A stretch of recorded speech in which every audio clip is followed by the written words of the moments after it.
What's up, guys? This is Vinicio and Nocturnum once again. What's up? Playing a little Dark Souls 3. We also have first-time guest Wolf King. He's doing a little Call of Duty. And this is another episode of the podcast. Call of Duty. Actually, now your mic volume's a little low. Is it a little low now? Yeah. No, not from behind. Alright, how's that? Better? Sounds good. Alright. Yes, we got a lot of good stuff in store today. We are beginning our 4-part series on Christopher Priest's 97-02 Black Panther run. First off, yes. Have you guys seen the movies? I have not. I mean, I've seen the Avengers. I haven't seen the Black Panther standalones now. Okay. Well, he's only got one. I thought they had made a second one. Yeah, they did make a second. No. Black Panther 2 does not exist. Oh, well, okay then. Black Panther has appeared in Civil War, Infinity War, They're making a second one. Endgame, and he has his own standalone movie. Yeah, they're going to make a second one. They're just not sure when.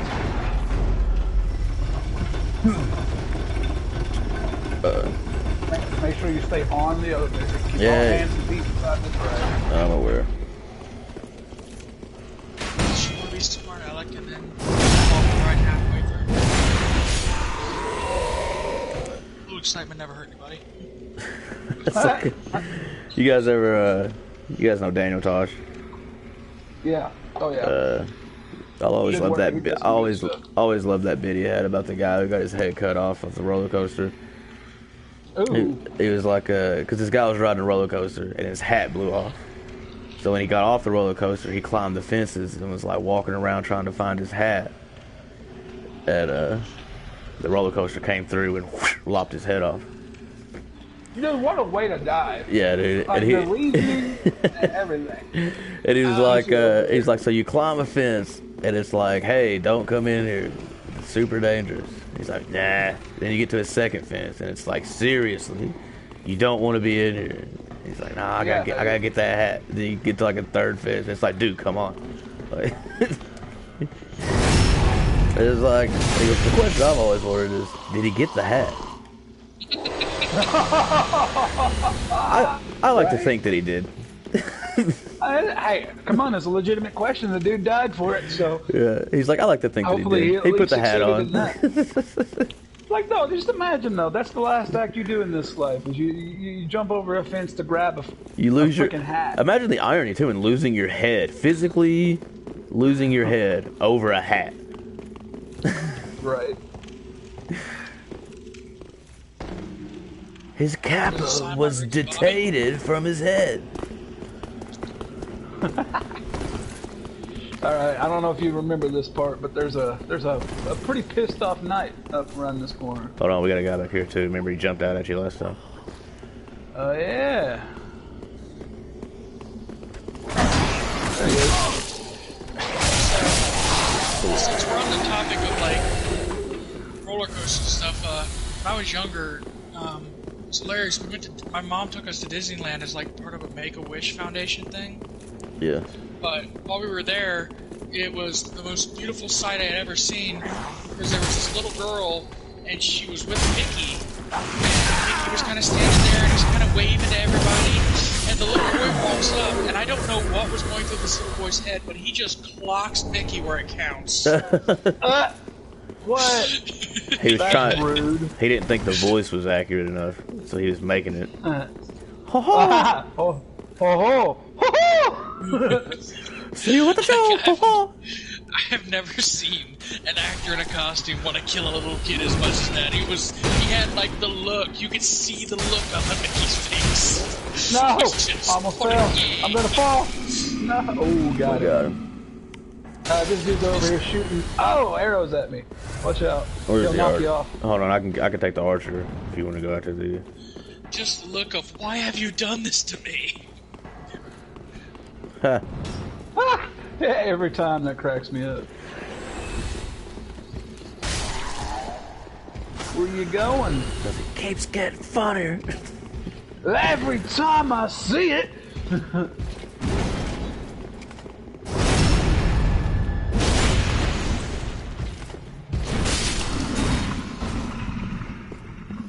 All right. What were you saying, bro? I feel like you had something interrupted you there. That was rude.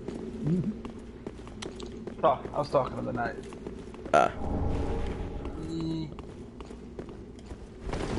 Yeah, dude, I've been to Disney World once and I've been to Six Flags once, and both times they were pretty amazing. I still remember the Disney World fireworks for sure.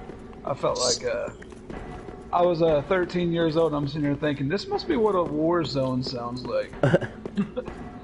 Seriously though, those fireworks, they've got some high octane fireworks, man. My mom, my mom got very sick. She was, I was like, it was when I was 15.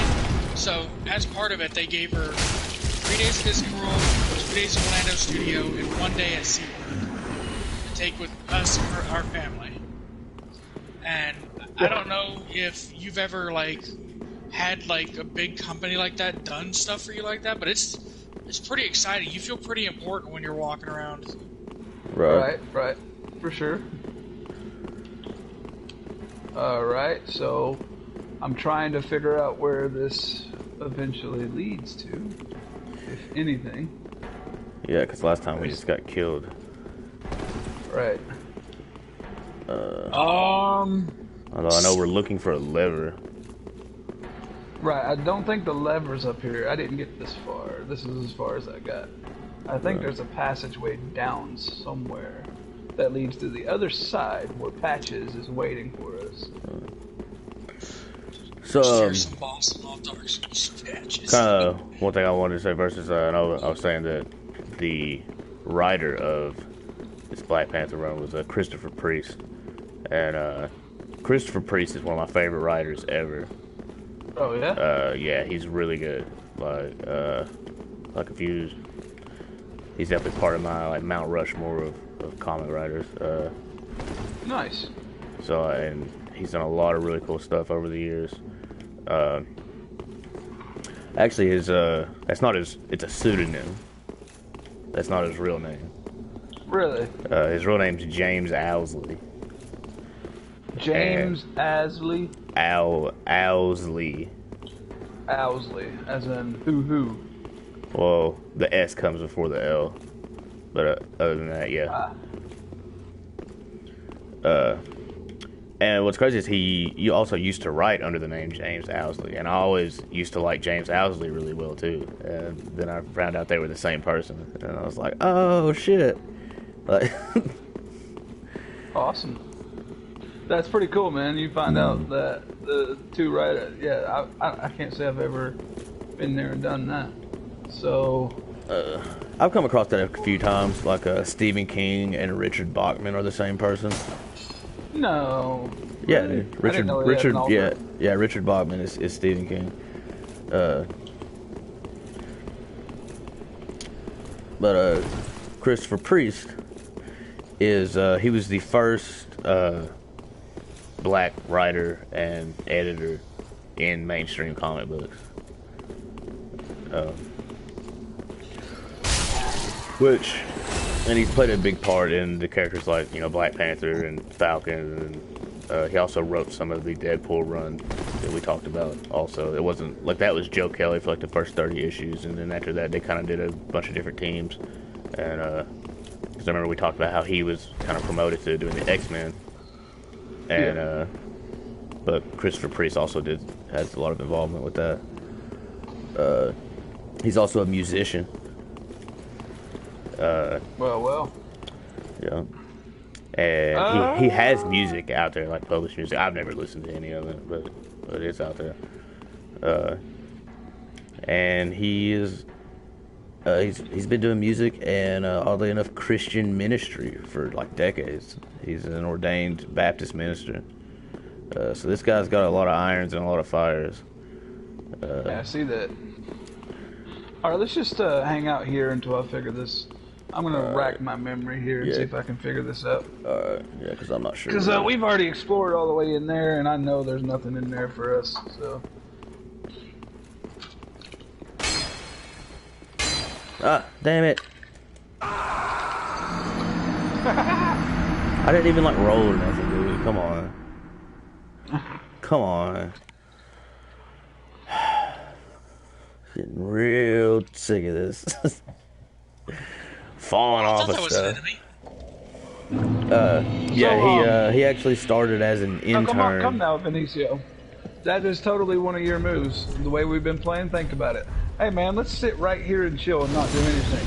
So you mean kill, attack, roll, dodge? Well, I mean, I saw a ledge. I saw a ledge that had like a tree branch over it, and on the other side of the branch there was more ledge, and it went around the corner. So I wanted to see if you could maybe cut through the branch or the bramble or whatever, and then go through there, kind of like you would in like a Zelda type game. And it didn't work, and it just like ricocheted me off the ledge. Indeed, many a folly have befallen Dark Souls players by trying to jump to a ledge Right. that appears to be landable, and that is not landable. Well, I'm ready whenever you're ready. Alright. But yeah, as I was saying, he started out as an intern for Marvel Comics in 1978, and was he was made the assistant editor for the Conan the Barbarian comics. Wait, I didn't... Hold on now, hold on. Weren't those books before they were anything else? Or no? I thought Conan was a series of books that turned into a movie. I didn't know Conan had a comic line. Yeah, Conan was a huge Marvel comic in the 70s.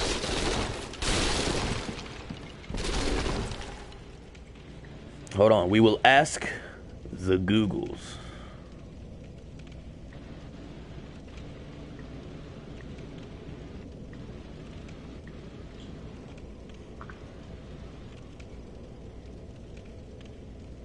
Ask the Googles.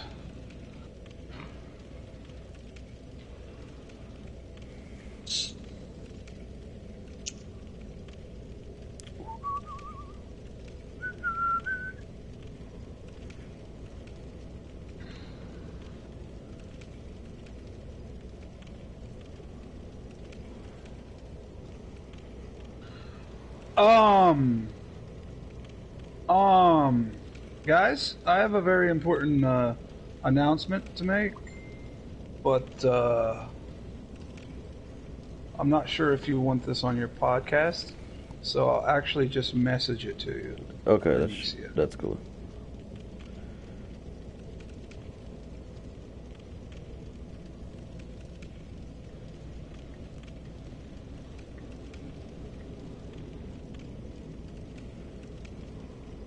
And check your phone, good sir. No, Conan started out in Weird Tales magazine.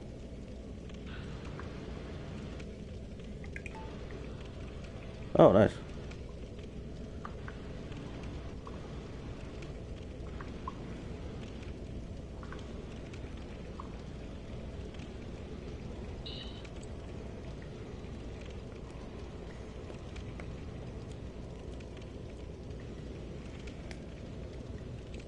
Dude's name is Mountain Dew Kid. Alright, so it started out in Weird... Did you say Weird Magazine? Weird Tales magazine. Really? So was it ever a book series, or am I just completely crazy? It was later made into a book series. It was Weird Tales magazine, which was then kind of like, I guess, kind of co-opted or whatever by Marvel and turned into a Marvel comic. And then it was a book series and a film series. Gotcha.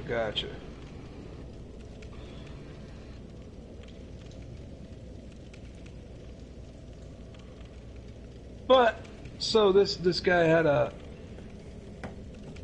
He was the assistant editor of the Conan the Barbarian comics. So this was before the movies, before the books. Alright, and you know how bad I am at names here, so one more time, what was his name and what was his writer's name? His given name was James Owsley, and his pseudonym is Okay. Christopher Priest. Which Christopher Priest. these days it's just Priest. Really? Yeah. Wait, he's still around, I take it. Yeah, for sure. Okay, cool.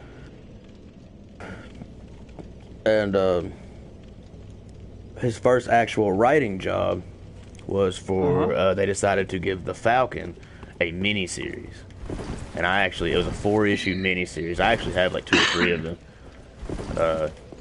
It was back in the 80s, because I've always been a big fan of Falcon, and I was a fan of Owsley, aka Priest. Right. And then after that, he was made the full editor of all Spider-Man comics from 1985 to 1986. Cool. That's short run, though, seemingly. Right. Then he eventually left Marvel due to personal and professional disagreements after he controversially killed off the character of Iron Fist. Uh-oh. Yeah. I don't know who Iron Fist is. Give me a rundown. Iron Fist has a Netflix series. Oh, yeah. I remember that now. Danny Rand, the guy with the glowing fist. Basically, he's a super rich little white kid who goes on a plane trip to somewhere in like the Himalayas with his parents, and the plane crashes, and he ends up surviving and going to the mystical land of Kunlun, where he studies with monks and becomes like this super badass martial artist, and then eventually fights a dragon named Xiao Lao, hand to hand. A dragon. Yeah, and kills him. See, that's how you get the Iron Fist, is you have to like train with those monks and learn like this martial art, and then you have to fight and kill Xiao Lao, and you obtain the power of the Iron Fist that way. Oh, okay. Very over the top. And then he comes back to America as the Iron Fist and has all types of adventures. All right, so but yeah. I think I remember where to go. I'll go ahead and put my summoning sign down for you. But yeah, Priest killed off that character at one point. And, which, I mean, basically every Marvel character has been killed at some point. Right. Yeah, that's what I was gonna ask. Was it like killed off, or like Marvel killed off? Well, really, that just depends on what time period you're in. Because, like, a lot of times, I mean, everybody knows that dead rarely means dead in Marvel. And sometimes it does. But then, you know, years later, someone else will do it, bring them back. And really the main reason for that is because the creative teams are revolving and stuff. You know, you'll have one person writing these books for, you know, several years, and then, like, they'll move on to something else, and then somebody else will take that over, and they'll be like, well, I kind of want to bring that character back. And, I would say that the person most responsible for slowing that process down and telling the Marvel creators and stuff like, hey, you guys need to stop doing this quite so much, was Joe Quesada, which if you've ever seen a Marvel live-action series or animated show, you've seen his name in the credits. Because he was chief creative officer before Kevin Feige. But yeah, since then he's worked on. You're throwing out a lot of names there. See, Benicio. Kevin Feige is like the main guy of Marvel right now. He's the chief creative officer. He's the one who is. Okay. He is the guy who you have to answer to if you have any ideas for the movies or anything. Oh. Like, he's the guy. He's the one who brokered the deal with Sony for Spider-Man after the Far From Home movie. He is... And actually part of that deal was that when Sony decided to do their own Spider-Man movies in the future, he has to come over and help produce them. Because they're like, we want you. Right. But since the Spider-Man series has really suffered some definite continuity issues and some producing issues. Oh, yeah, man. Of all the Marvel attempts, Spider-Man is definitely has gotten its run for sure. Yeah, for sure. Yeah, if I had to pin it down and pick a character, I think Spider-Man would have to be my favorite Marvel character. Oh, hands down, dude. He's the best. He's the Oh, really? best. Spider-Man's the best. I think my best anti-villain would have to be Venom. Everybody loves Venom. Venom's a straight up villain most of the time. He's kind of an anti-villain. He falls in the line. He mostly does whatever he wants, but he's not really truly evil. The Parasite is truly evil, though, isn't it? Or... Oh yeah, but the host that's inside usually has a say over what happens. He can talk. Yeah. He can sway either way. Which, I mean, the thing, I guess by the put a pin in Venom, it's like he started out as a straight up villain. Murdering, all that good stuff. Eating people. And that was probably my favorite thing about the Venom movie. They did like a year or two ago. They actually had Venom eat people. Like, yes, finally.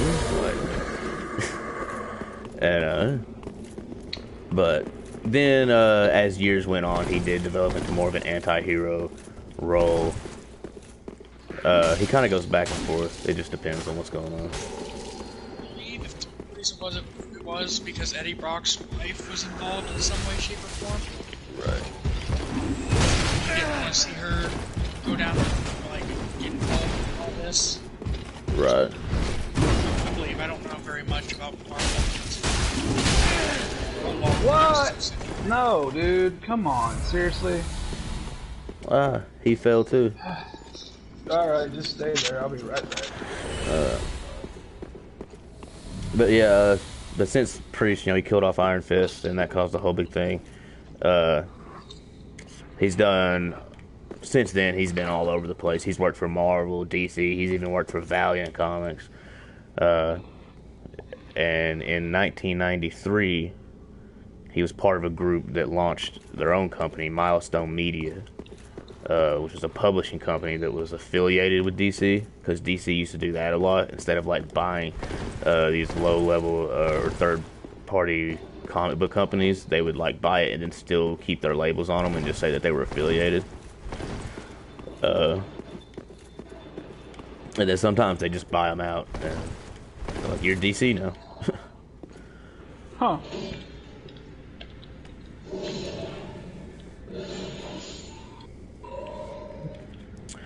But okay, so Black Panther, Wakanda. Basically, Wakanda is a nation in Africa, a fictional nation in Africa. Right. I should No, put that I out thought there. it was real. I mean, some people do. It's a problem. Oh, wow. Yeah, it's Wakanda's not real? but basically what happened was like thousands of years ago, this huge meteor hit Africa, and it was made up of vibranium. Aha, some of my favorite stuff. Yes, and Wakanda essentially has all the vibranium in the world. Okay, so quick question for you. I don't know if you know the exact stats, but I know that vibranium's power comes from its ability to deflect, like, was it 95%? Right. The energy that it's hit with? Right. 95%? I don't know the exact statistical number, but it's a lot. It's very close to all of it. Yeah, it's definitely 95 or up.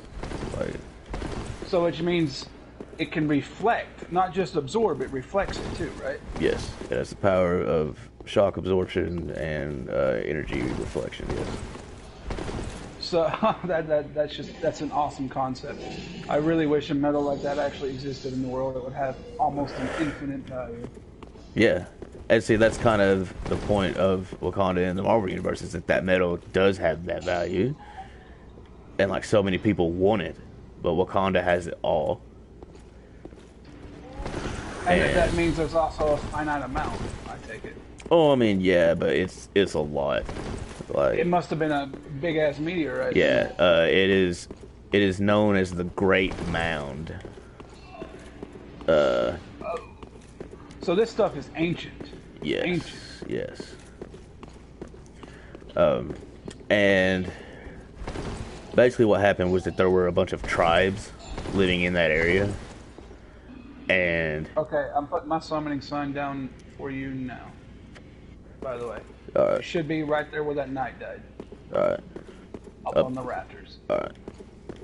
But yeah, there were a bunch of tribes, African tribes living in that area, and they kept getting invaded by outsiders trying to come in and take the vibranium to make like melee weapons and stuff. And so the tribes formed like this big alliance and created the nation of Wakanda. And there's the Panther tribe, the River tribe, the Border tribe, the Mining tribe, the Merchant tribe, and the Jabari tribe. Did you have to write all these down? I'm never going to remember those.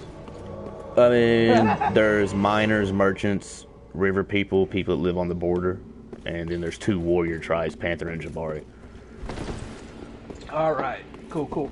Now, a little bit off topic here, but here's something I don't know if they've imagined yet, which I'm sure they have in some context. But what do you think about a vibranium adamantine alloy? That's what Captain America's shield is made of.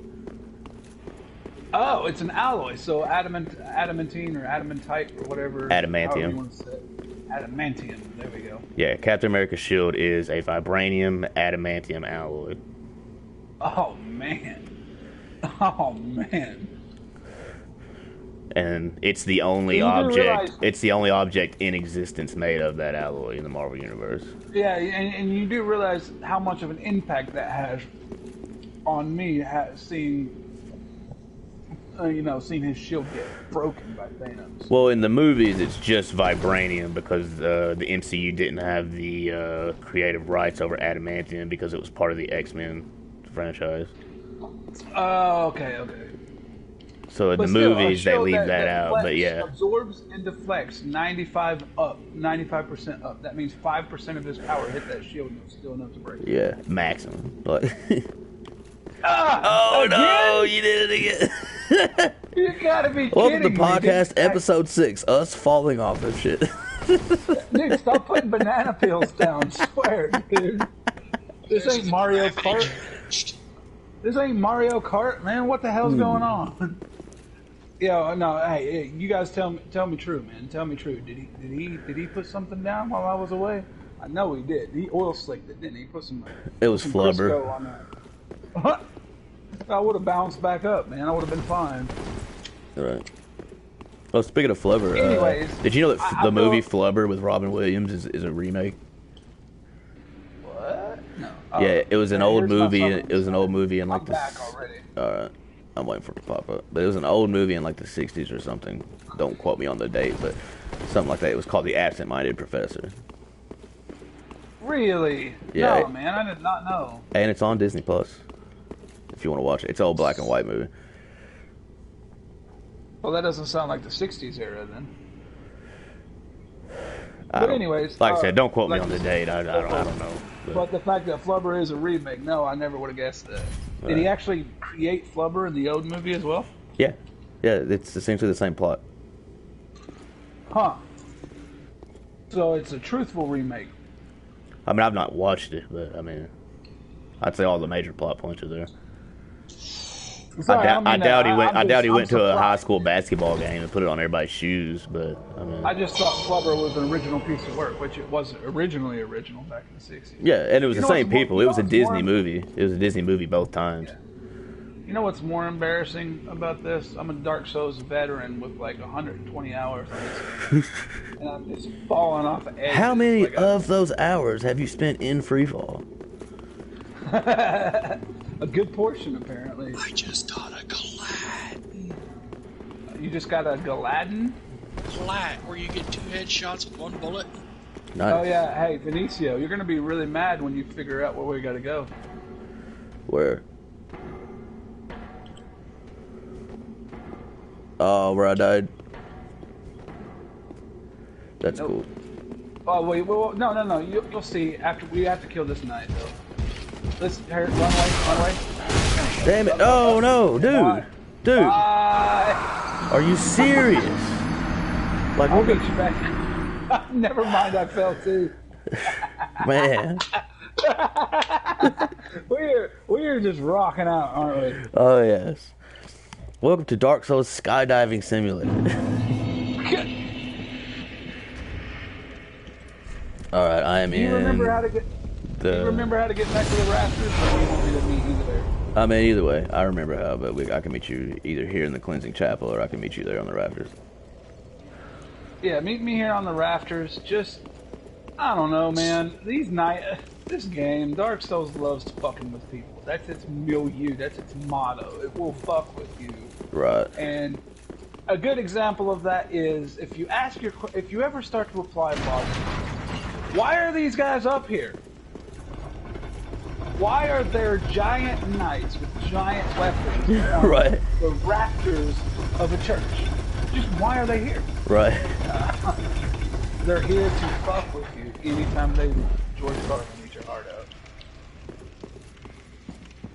Oh, you didn't get that one, did you? Yeah, I did. Anyways, off topic. Sorry to interrupt. Oh, no, it's straight, man. I mean, like I said, as I've said several times, this whole concept is just casual conversation. And casual conversations tend to split into several tangents. I want to see a live action adaptation of this video game. Right. Well, I thought I knew how to get to the rafters. Oh dear. I went up the elevator. Go up the elevator, and then you're gonna go out on the ledge and circle around the ledge until you find the ladder. Got it. And you'll go up the ladder, kill the enemy up there. There'll be a little plank in front of you, like a little set of wood. Yeah. Once I get to the ladder, I'm good. I was just having trouble finding the ladder. Gotcha.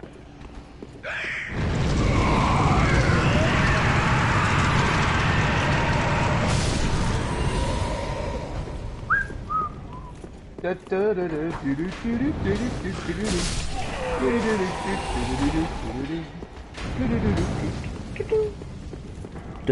dun dun dun dun dun dun dun dun. Shall we even keep a death log? How many times would you guesstimate that you've died so far in this game? I have fallen twice. I mean in period. Since you started. Oh god. Dude, I don't know. 1,000. 10,000. I mean, I don't know. So, hey, Dark Souls, the head-bashing simulator for when you want to feel frustrated with life for no reason at all. Right. How you doing there, Wolf? Enjoying your Call of Duty? I am, I guess I need to go, like, multiple nights without sleep, and then go to a Call of Duty tournament, because I think I would do great. Huh, interesting. Just give me a can of Red Bull, put me on a plane, watch me fail. Or succeed, I don't know. Dude. All I know right now is Call of Duty. How's your guys' game coming? I'm having trouble finding a ladder. Alright, just meet me back at the bonfire. Alright.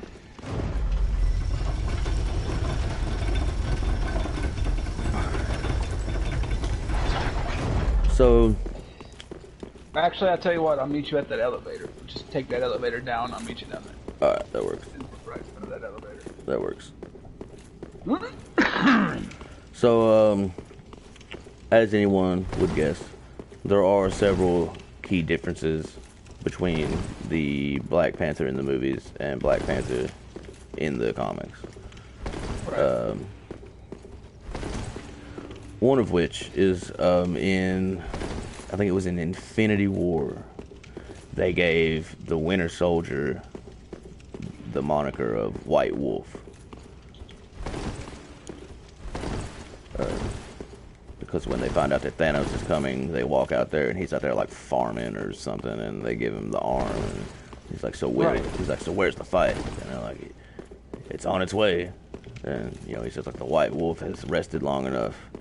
And they basically call him that because he's white and he's in Wakanda. Wait, yeah, but hold on. So they that arm is made out of vibranium. Is what that arm's made out of. I don't think it specifically says, but I think it's safe to assume. did stop Captain America's shield with no repercussion to it at all. Yeah, that's true. I would say it's safe to assume that it is vibranium. Interesting. Oh, I'm gonna get that arm. I love Rocket and Bucky's interactions with each other. It's so good because they're both kind of the same person. Right. Like they were both experimented on against their will, and, you know, all that, and made them into what they are. All right. So we've got the Panther tribe, and what was the other warrior tribe? The name again? The Jabari. That's a mouthful. Well, actually, not really. Just Right. a very unique name. Jabari. I love the Jabari tribe. They're awesome. And the leader of the Jabari tribe, M'Baku, is an awesome character. He's one of my favorite Marvel characters. M'Baku's awesome. I love him in the movies too. Which, if you haven't seen the Black Panther movie, he still appears in Endgame and in Infinity War, but just not to as great of an extent. But there is one part where they're lining up for the big battle in Wakanda in Infinity War, and Black Panther walks up to the guy with like the ape fur on him, and he's like, "Thanks for standing with me." And he goes, "Of course, brother." He goes, "Of course, brother." What you don't know is that before that, in the Black Panther movie, the Jabari and the Panther clan have been bitter rivals for centuries. Do you see my summon sign, by the way? No, I do not. It's right outside the door at the bottom of the elevator.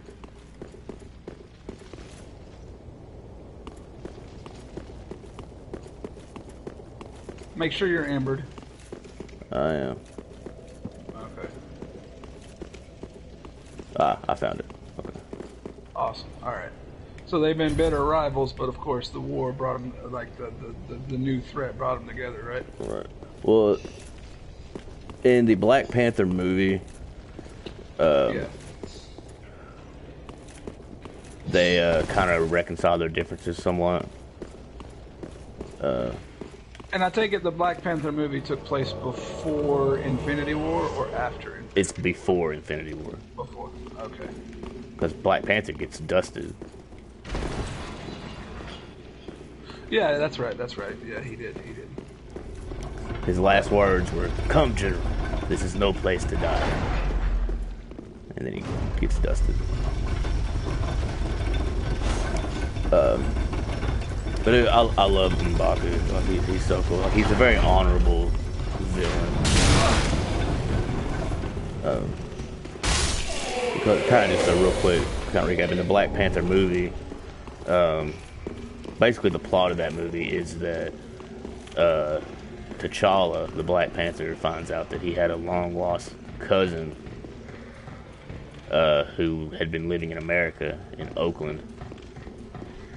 And he comes to Wakanda and challenges T'Challa in ritual combat for the throne.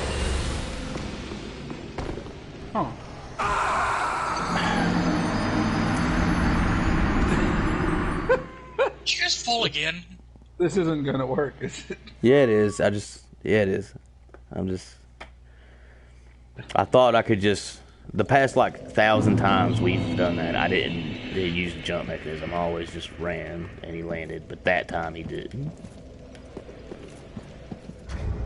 Oh, the key is to drop dead and not push forward once you start dropping. So, I'm sorry, man. I don't mean to be completely oblivious, but when you say T'Challa, is that a... Like, explain these terms to me. T'Challa is the Black Panther. That's his name. Is it really? Yeah. How have I seen these movies and never noticed that his name is T'Challa? I don't know.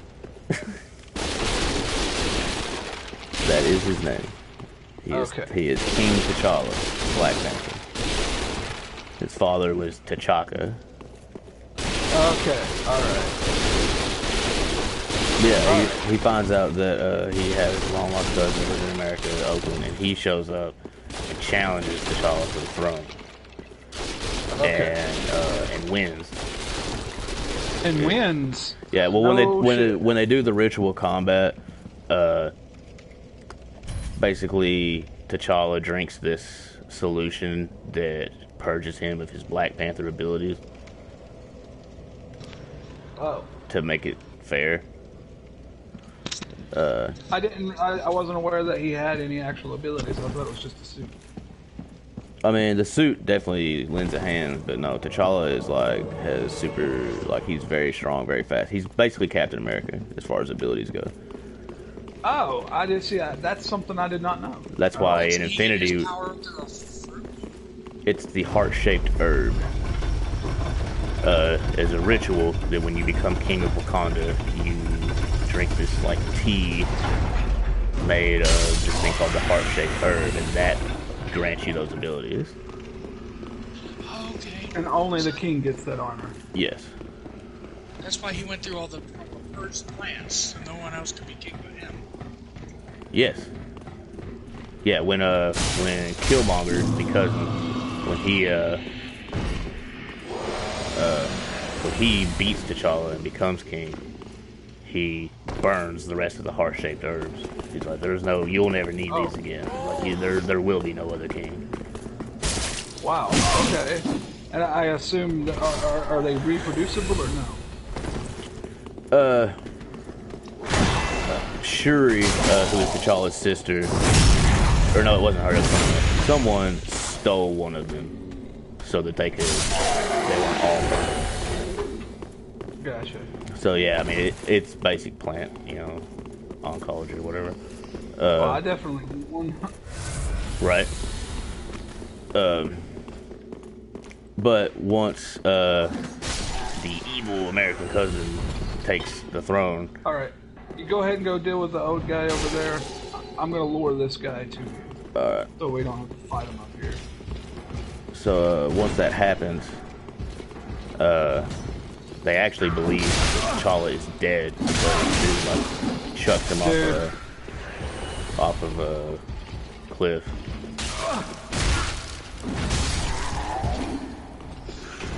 It's all good. I'm still alive. This is utterly ridiculous. Yeah. I have never fallen here so many times, and I don't even know what's going on.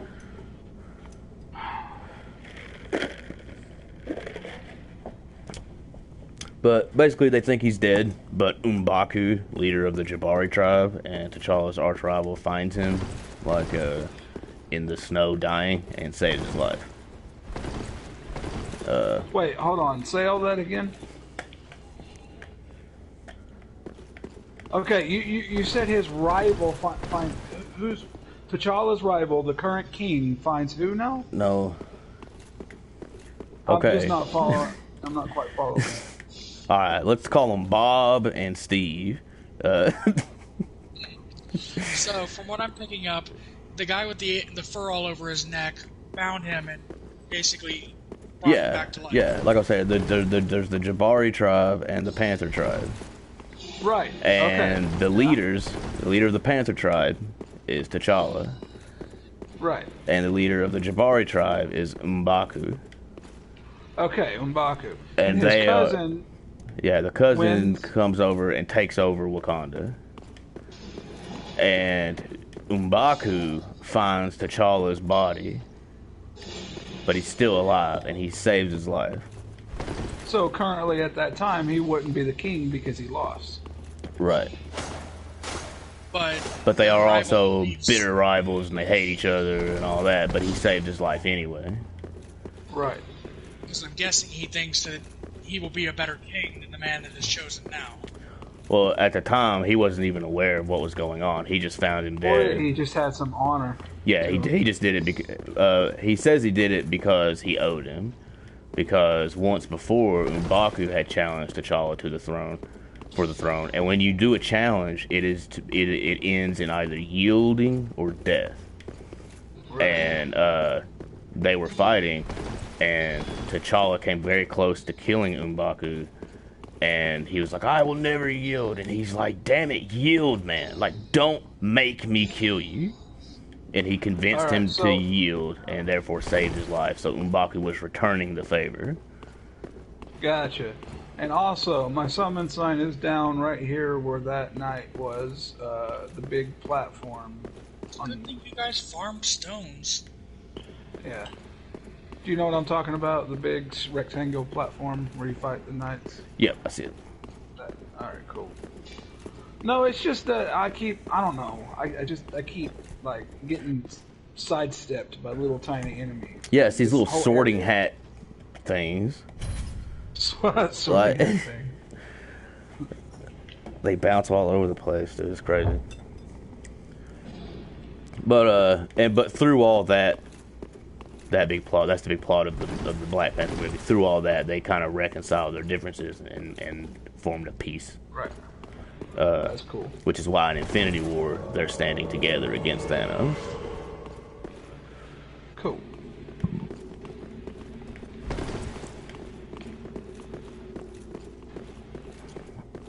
But what I was saying is, like, you know, like how they called Bucky the Winter Soldier. You know, he was the White Wolf because he was the white guy in Wakanda. Right.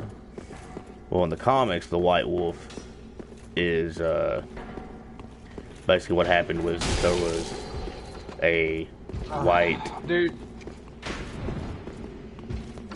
Yeah. Nothing. Just this guy. Okay, now that that's over with. Yeah. Okay. This is where we need to go. This is the missing path that we've been missing this whole time. Right here. Oh, this. What? Right, I told you you were gonna be mad. Dude, I would have never found this.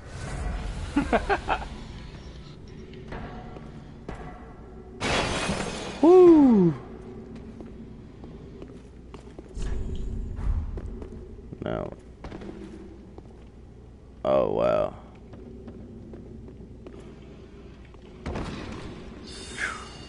Hope you come into this thing with full health.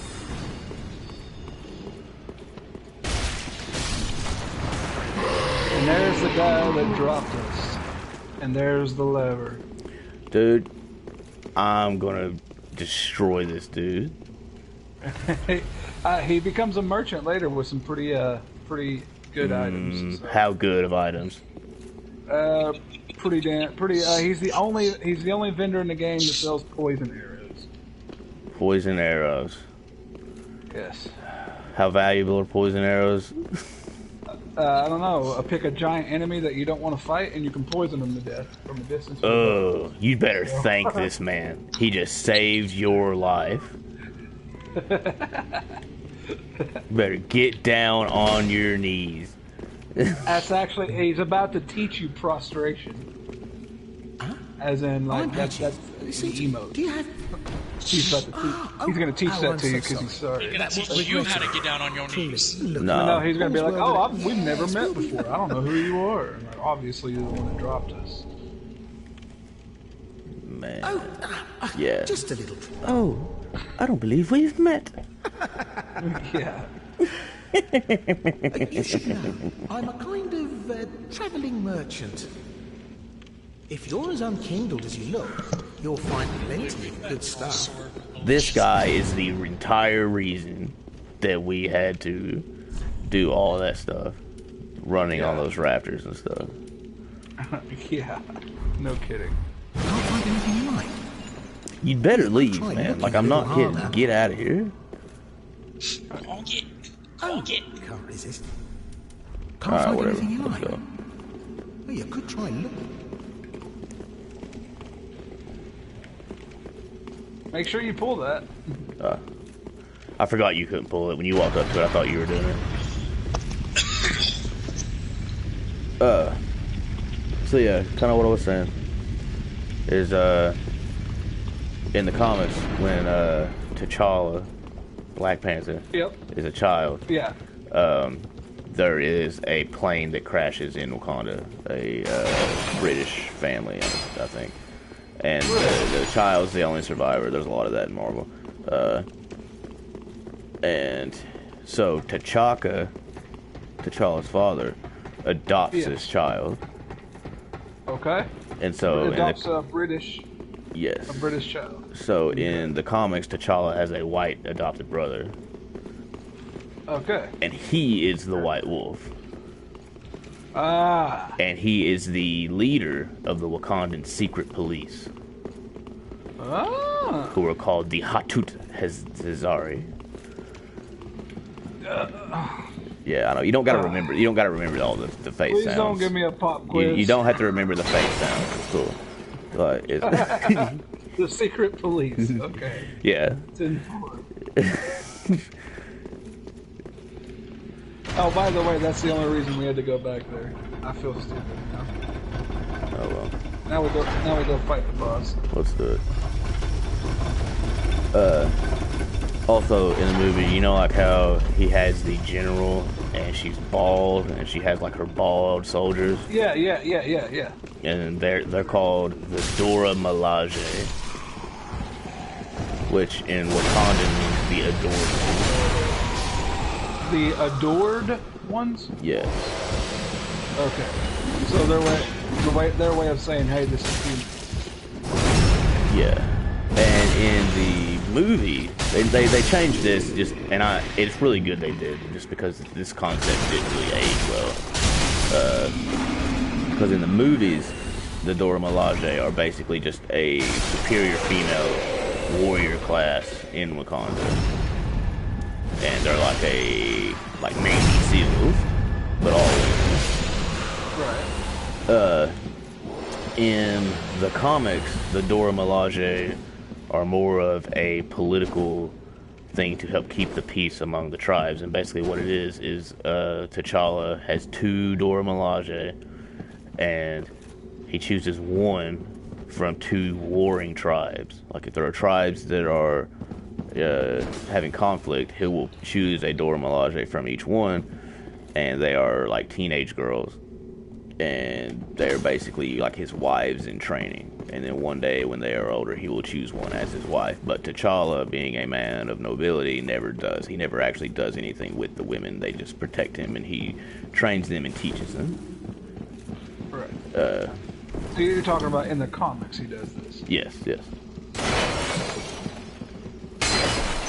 Alright, this is the easiest boss you're ever going to see on any Dark Souls game. This isn't even going to require concentration. These guys are ridiculous. Cool. Deacons. All of It's them? just a bunch of guys. Oh, okay. Just start hacking and slashing. Hack and slash the good old way. Right. Oh, I got hell enough of that.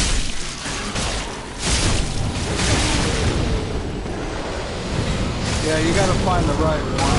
Yeah. Whoa, watch out for the fireballs. I know. I'm good.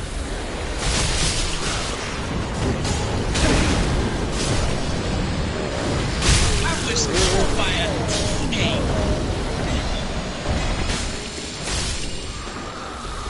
Alright, why isn't his health bar going down? Oh, that's why. Here he is.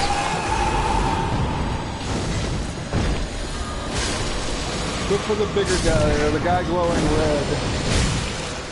Actually, no. I'm not sure what you look for. I'm just killing them all. Kill them all! Let God sort them out.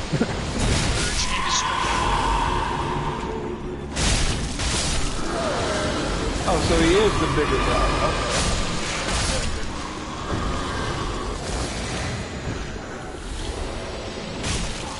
Your numbers are looking a little thin here, boys. Right.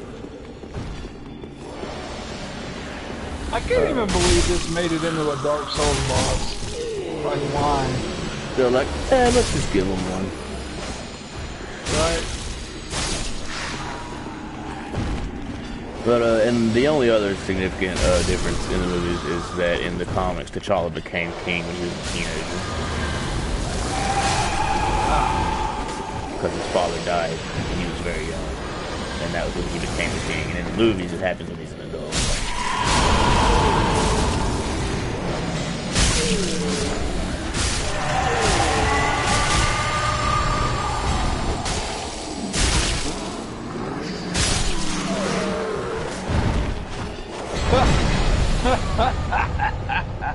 That was so laughably Fucking pathetic. pussies.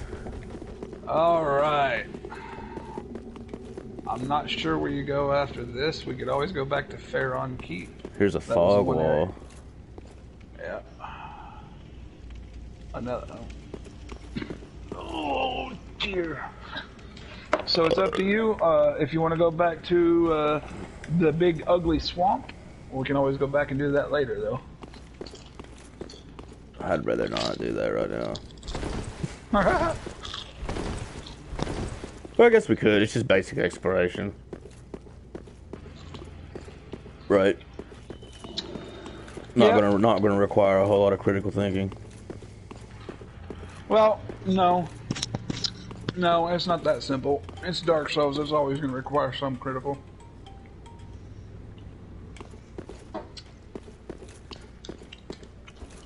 Let's do it. Let's go. We'll go back and do that. Well, give me 1 second. I'm trying to figure out what comes after Cathedral of the Deep. Ah, yes, Rosaria's Bedchamber. You definitely need to find that place. It should be around there after the boss fight somewhere.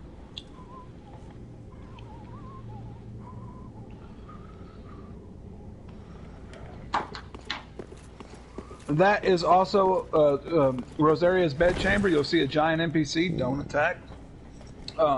She is the one that helps respec your character later on when you want to respec. Keep that in mind. That's the only way to respec on this game, so definitely don't try to kill her. I'm not sure if you can, but just don't try it. Alright. Will not. Yes, I have a bad habit of murdering friendly NPCs in this game. Accidentally.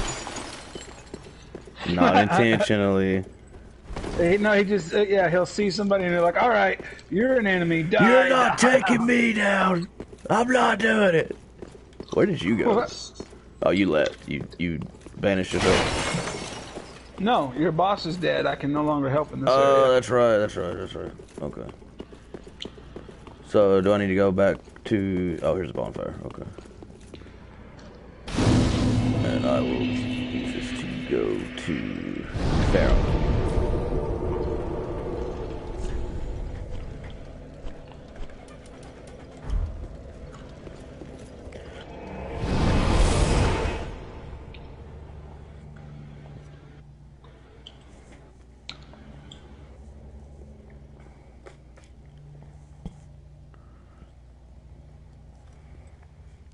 Also, this run is part of the Marvel Knights label.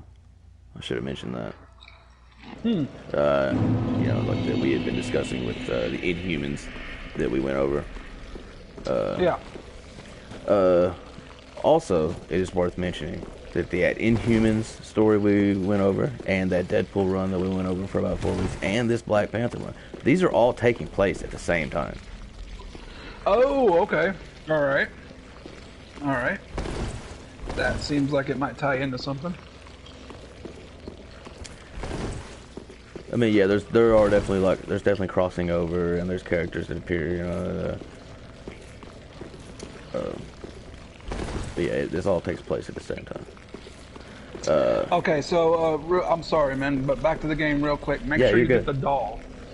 Make sure you get the doll. That's a very important key item. I got the doll. Okay, cool. You got the doll. Did you meet Rosaria yet? No. I didn't think that was an urgent matter. Kinda, yeah. Where'd you get the doll at? It gave it to me when the boss died. Ah. Okay. But I figured we'd just meet at Fair and Keep and go kill some stuff in the swamp for now.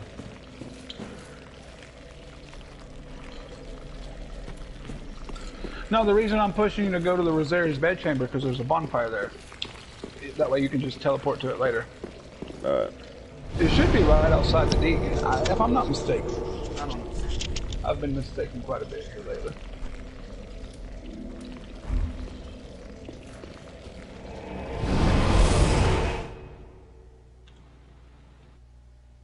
Oh, he has to be mad.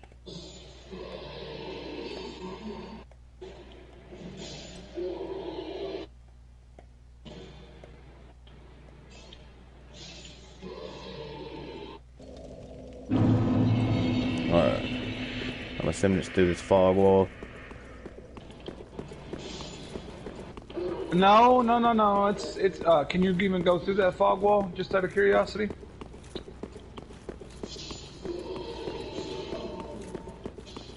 Hold on, let me find it.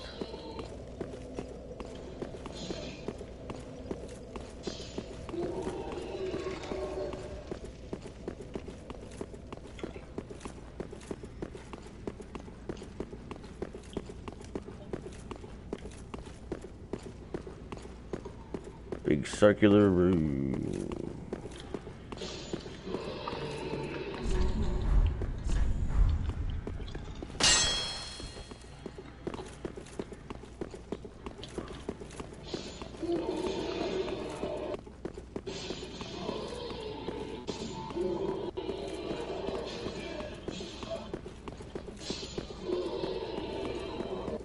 So I'm just curious as to what's on the other side, though, of the fog wall, because I didn't even know there was one. It's not a fog wall anymore. Okay. I guess it just What did are you that because finding? we were a boss. I only see the one way out of here, and it's the way we came in. Okay. Yeah, you're right. So do you remember where we ran back into unbreakable patches and you pulled that lever? Yes. Okay. Go back there, and it's right now. It's right behind the lever. If you go to the lever, turn around, and there should be an entranceway. And you run up there, kill some enemies, and then there's this big door that you can open to get in there. I don't know why I didn't see it when we were over here last. Maybe it was fog walled. I don't know. I couldn't see it. But yeah, go to where unbreakable patches, where that last lever was, and you'll find Rosaria's dead. Oh.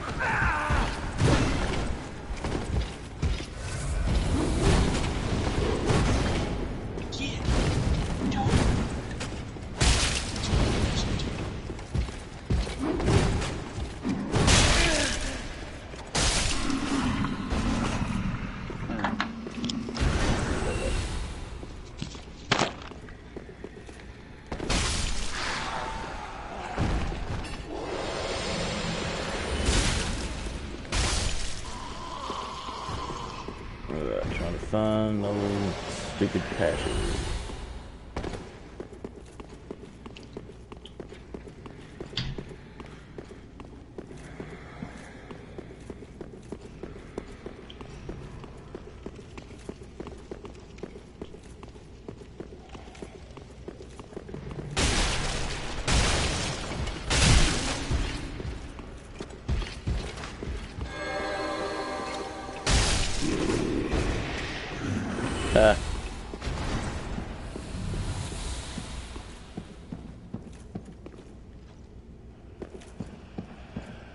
Dude, everything in this cathedral looks exactly the same.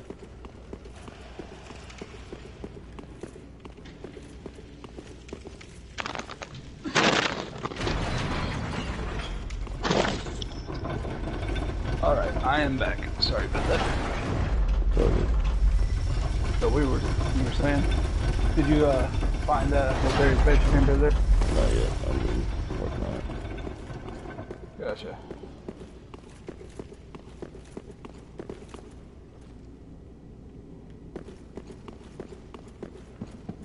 Everything in this place looks the same. Yeah. But at least now all the gates are up. Okay, I am here.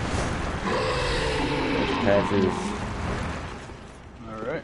So go up these stairs.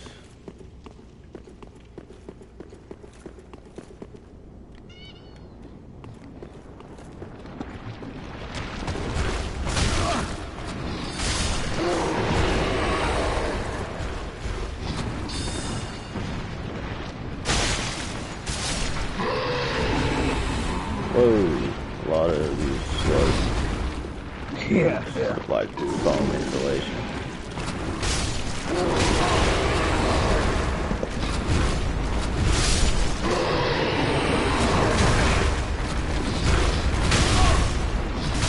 No.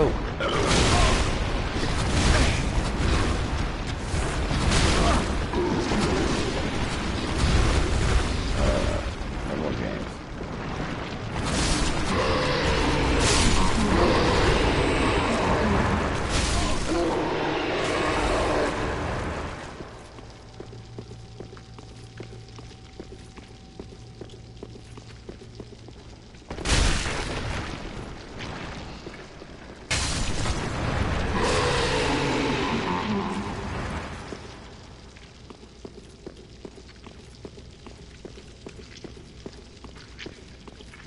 Is that part of it? The slugs? Oh, here's a door. Okay. Yep. I was like, surely one of the slugs wasn't the NPC. No. I was honestly expecting that to be the case.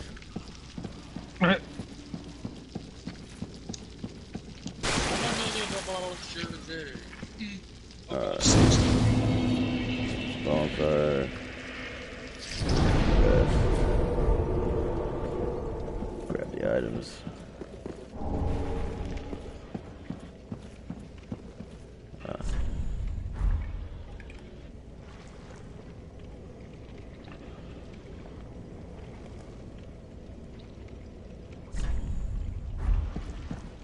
So do I talk to her? 28 kill game with 2.0 KD. Ah, there it is. Okay. No, I don't talk to her. Nocturnal. What? Do I have to talk to this person, or Yeah. because it's not really giving me the option? Huh. I think it's just because there's too many player messages and burn or blood stains here.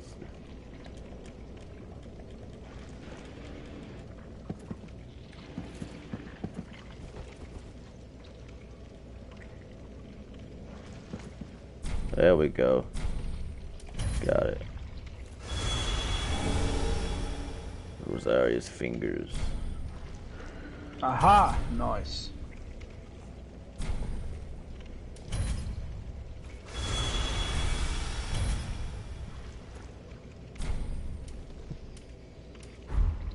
Alright, I am leaving. Alright. To Farron Keep. If you remember how to get there. Well, we traveled through the bonfire. Oh, wait, you have a bonfire for Pharaoh Keep already? Yeah, we went to the bonfire and then we left because we didn't want to walk through the poison sludge. Oh, yeah! Alright. Well, do I have something to... Moss clumps. Something you're gonna very much thank me for later. Moss clumps. Moss clumps? Moss clumps. Indeed. Yeah, I have one. I have one purple moss clump. I have a blooming purple moss clump, which does the same thing as a purple moss clump, but it also cures your status effect. So if you actually get toxic, as in a status effect is currently afflicting you, it will also heal you. I'm assuming this has like a time frame. You use it and you get like X amount of time. You can run around in the crap. No. No. Unfortunately. So what's the name of the bonfire that you were at? Farron Keep. Yes. Alright. So the White Wolf in the comics is actually the Brit guy that crashed in a plane, and he said in the comics he also becomes king as a teenager. Yep. What's next? That's pretty much all the differences as far as that goes. And then also we talked about how all these events that we've been talking about, the Deadpools stuff and the Inhumans thing and this are all these things are going on at the same time. And as I said, it's also part of the Marvel Knights label. Awesome. Something signs down for you, by the way. And if you'll remember, you remember Captain America made an appearance in the Deadpool run? Yeah. Yep. One thing that I did want to mention is that the timeline on this is unclear to essentially everyone. At some point during this Marvel Knights debut era, some of these Captain America appearances are not Captain America, and they are in fact a Skrull. Oh. What's a Skrull? A Skrull is an alien race. They have the ability to shapeshift. They are master infiltrators. Do they also have the ability to somehow mimic somebody else's behavior or memories?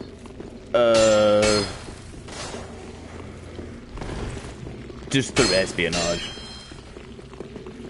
The people watching this are probably like, what in the world are they doing? Yeah, we're looking Didn't for they secret find, walls, big secret doors in the wall. I'm sorry, can you repeat the question? I didn't hear you. Didn't they fight the new Fantastic Four, the one movie that didn't get that many like? No, unfortunately. That probably would have made the movie better. Alright, so to give you a quick... Go ahead. Go ahead. I was just going to give you a quick rundown of this area. There's a lot to explore, but the main primary objective is you want to find 3 torches and snuff them out. Got it. Like you'll find like these big lit, like that's one over there, more than likely, but it's like these big bowls that are on fire, and you need to extinguish 3 of them, so you keep track of how many you've got extinguished. Okay. Other than that, just explore and have a good time. Here, I'm going to drop you some more of these. I have 99 stack, so I'll drop you about 45 of them. There you go. Make sure you assign them to your square button menu, because you'll definitely be using them a lot. Or you'll be popping that Estes a lot. Either way.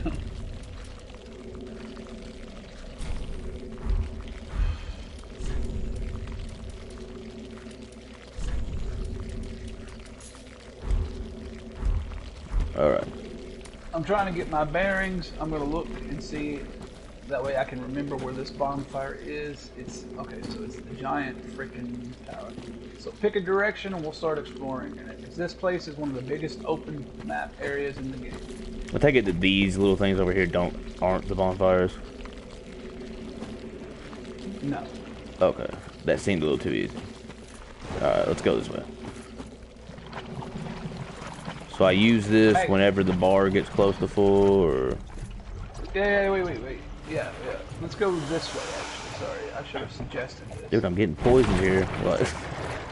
I know, it's part of the swamp. There's not really much you can do about it. I know, but I still would like to go a direction. Alright, you just leave. You go. I'll just follow you.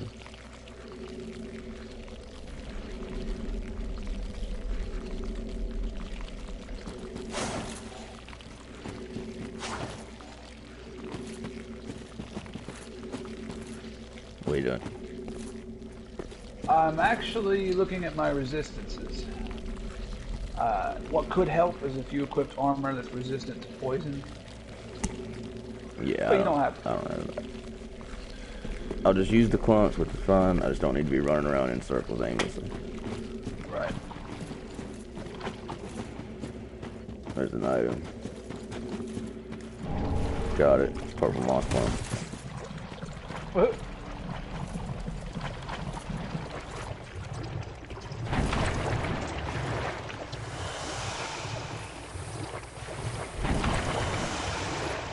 Yeah, now that I realize there's really no way around getting poisoned here.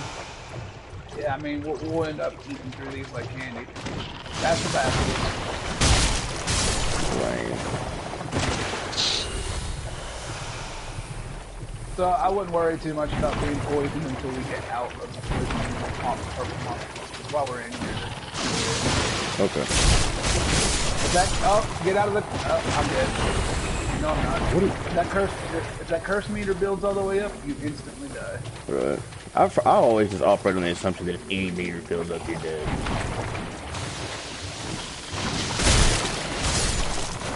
Get out of the gas. I'm not in it. I'm not in it. Okay.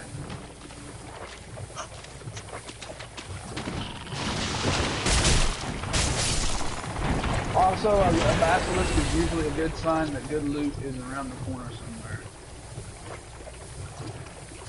Yeah, I've been picking up some items. They usually guard the good stuff.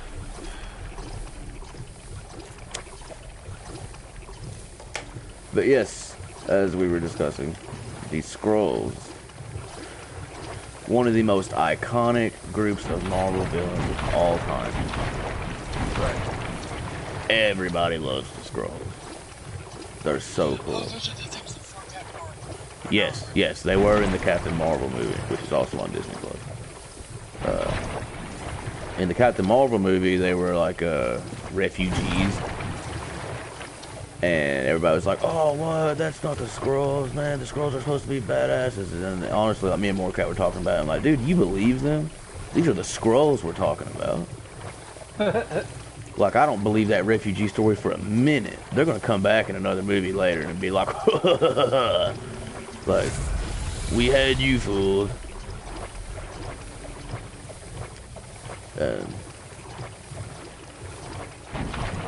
But the thing about the Skrulls in the comics and stuff is that you don't, it's hard, you have to use like real principles of deduction to try to figure out like who is and is not a Skrull, basically at all times.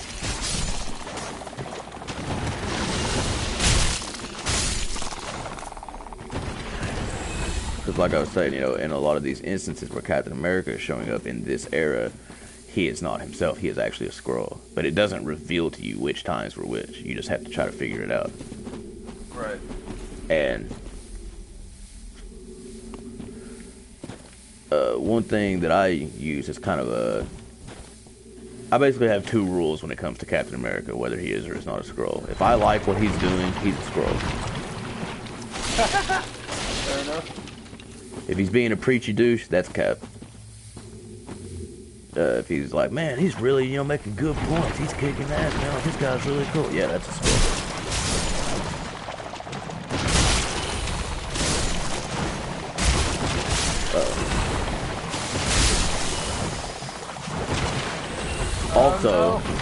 Also, Captain America's big catchphrase, Avengers Assemble.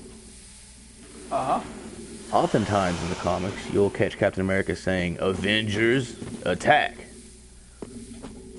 And I operate under the assumption that whenever he says Avengers Attack, that's a Skrull.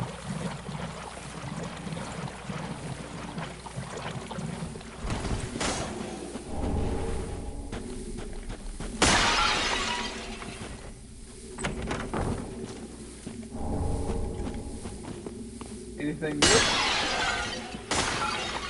Let me check the description. Way of White Circlet. Restore the link to other worlds. Nothing good. Nothing good.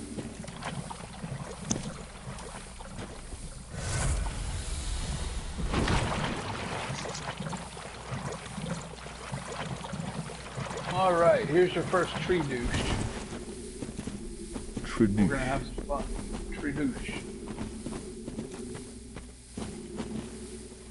I would not recommend. I would. Let me lure him over here. Yeah, let's. Oh, I see him. Oh, never mind. I have no arrows. I'll lure him over here by foot. All right.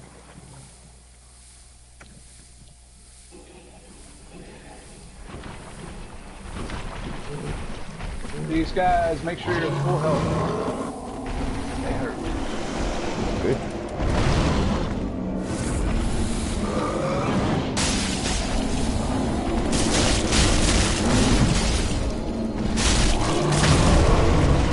And he's dead.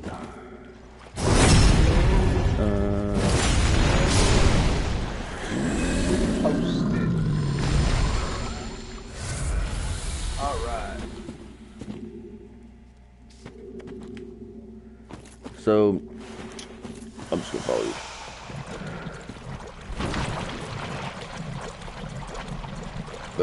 And with this run, like as far as like continuity goes, you really only need to be aware of one fact. Yeah. And that is that previously, T'Challa set up a charity and funded it in New York for inner city kids. Okay. And it's called the Tomorrow Fund. By the way, did you get your Estus Splash shard in here? It's an undead bone shard. But yeah. Undead bone shard, that's what I meant. Awesome. Awesome. So yeah, the Tomorrow Fund. That's really the only thing that you need to be aware of. Gotcha. Tomorrow fun. Oh, here's one of them. Why isn't it lit? That's odd. Maybe you have to do it in a certain order. Well, there's 2 more. Oh, that's right. When you extinguish them out there, these light up. Okay.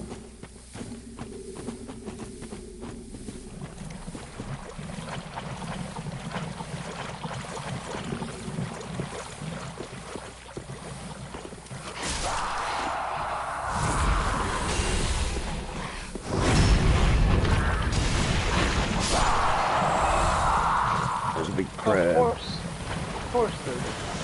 Why wouldn't there be a giant crab? I'll go And left. it's in muddy. No, we cannot. Oh god, we're gonna fight this thing in this water. Alright. Let's do it.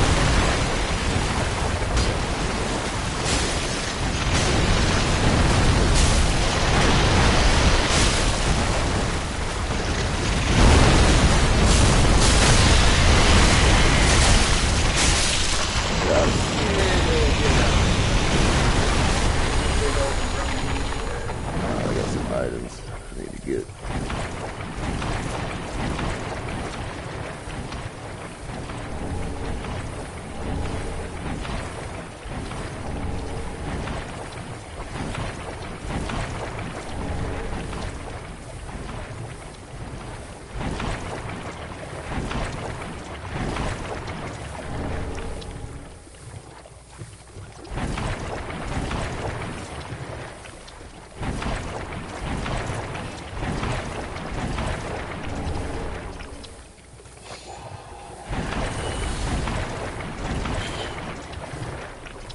So let me ask you a question. Yep. So I've seen most of the Marvel movies because they're some of my favorites, Right. but I didn't get to grow up with the comics. I kind of grew up in like the anime period of things. Right. So what I'm getting at is, so in the Wakandan, you see them in the giant bubble. Yeah. Is that a movie representation, or is that comic? Like, did they get that from the comics?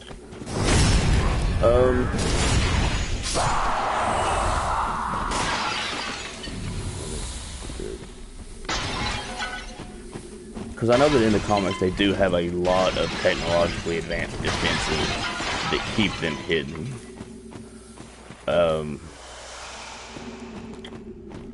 I'm not sure if the dome is part of it. I would say that it is safe to assume that at some point over the years, because they first introduced Wakanda in like the late 60s, like I'm sure they put the dome in at some point. I doubt that was, I doubt it made its first appearance in the movie. Alright, this is where it's going to get really interesting, because if you saw what I saw, there's 3 of them. Yeah, I saw it. Alright, cool. Now I'm going to see if I can lure them in one at a time. Alright. So next, before we get into it, I'm just going to kind of go over a few like of the supporting cast of characters. Because as I had mentioned in like previous episodes, these Marvel Knights runs are just a good point to jump in to where like, yeah, that's it. A lot of stuff's been established and everything. So like a lot of people when they try to get into where do I start? You know, like 80 years of continuity. Right. And so the Marvel Knights runs in the 90s are a good point to jump in because it's like it's new runs at the time, and yeah, stuff had been going on, but it's a good way to just kind of throw you in. And you get to interact with like a lot of the characters and stuff, but it's not like you're not like bound, like you're not going to just be completely lost in the story without like knowing who everyone is. But to kind of go over some of the cast, there is one guy, his name is Everett Ross. He's in the movie as well. He's in the Black Panther movie. He works for the United States government. And he is basically the liaison between the U.S. government and T'Challa. And he keeps the secret that Wakanda is, in fact, a super technologically advanced nation instead of, you know, like a bunch of tribal, third world countries. Right. Like everyone.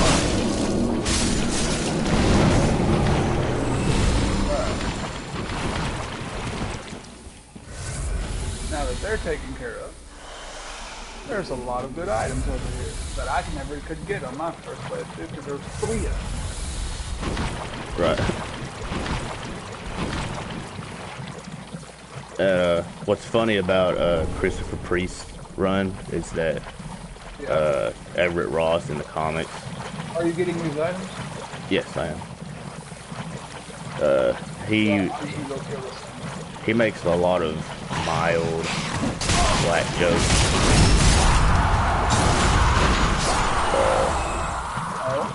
Not like super hateful ones or anything, but just he likes to mess with people. And him and T'Challa are like really good friends, and so he's always kind of like throwing out like one of them. A good example of one is somebody's like, well, what do you know about T'Challa? They're like trying to get information out of him, and he's like, I know he's like a king, and he comes to Avengers Tower every now and then, orders up some ribs and some chicken. What the? What is going on? You are getting your face destroyed.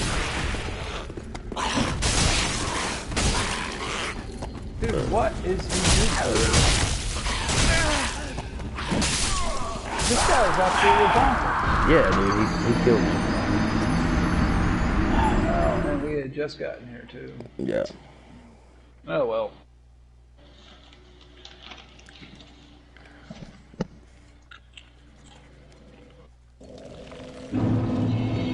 But it's kind of like showing that the world doesn't really change all that much, like people think it does.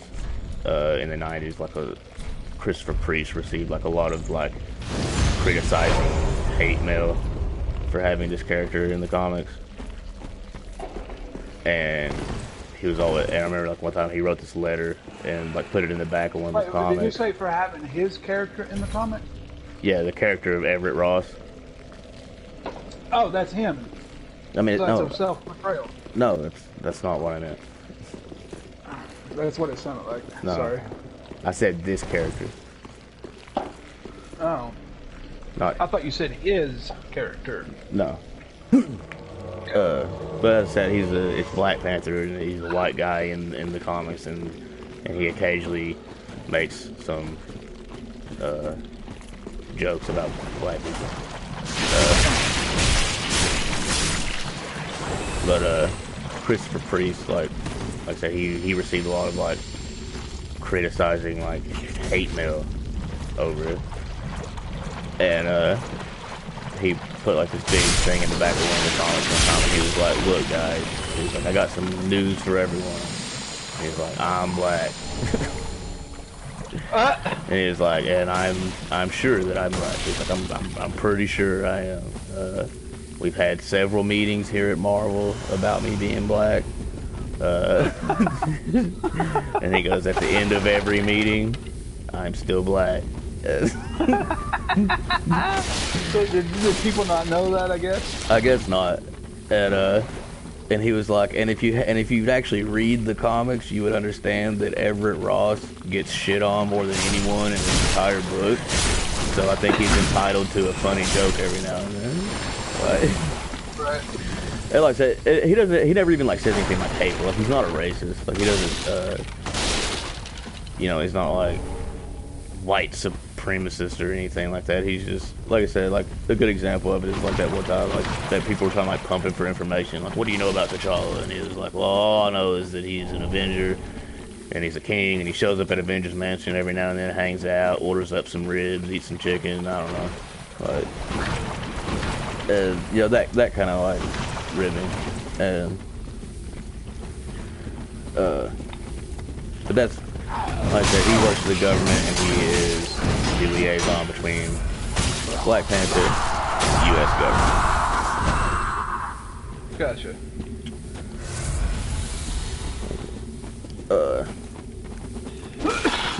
Jeez.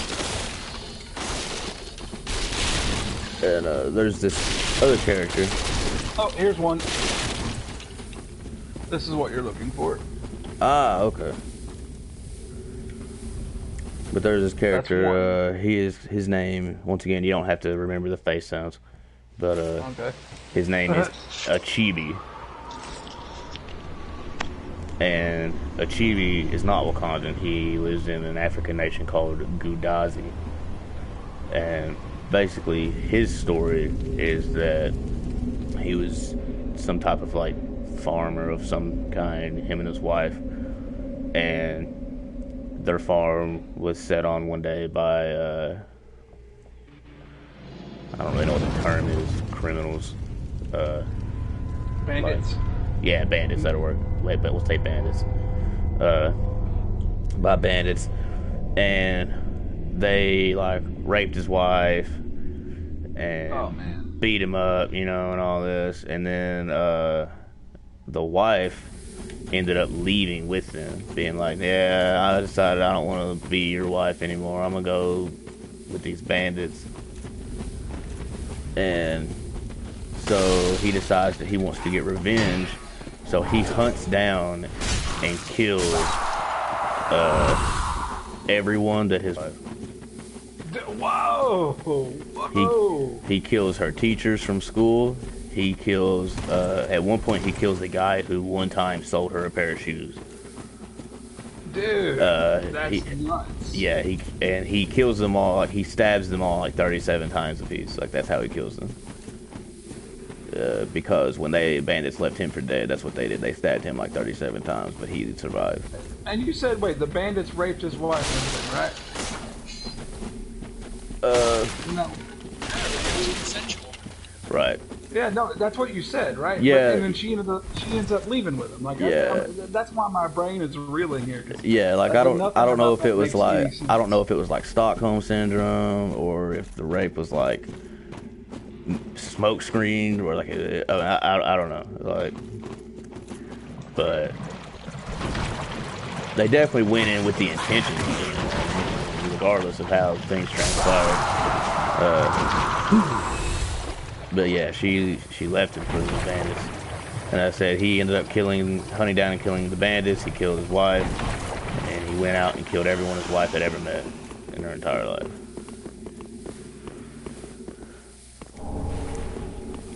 Alright, well, Timmy, I know you just wanted the ball back from the nice lady, but Right. I can imagine some guy being like, "I'm a mailman. This is ridiculous." Right. I handed your wife $1 she jar. What the fuck? You should heal up there. Yes.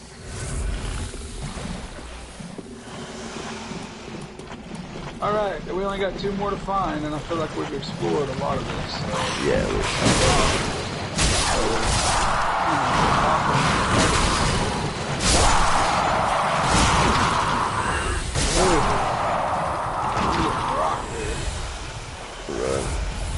It does not pay to be your guide.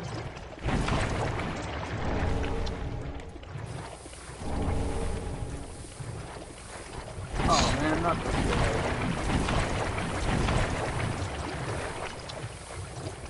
Did you ever get your souls back, by the way? Yes. Okay. Oh, not this guy again. I guess we have to.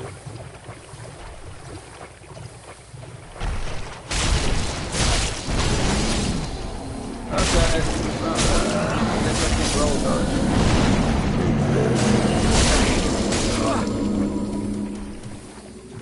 Yeah, you are almost too.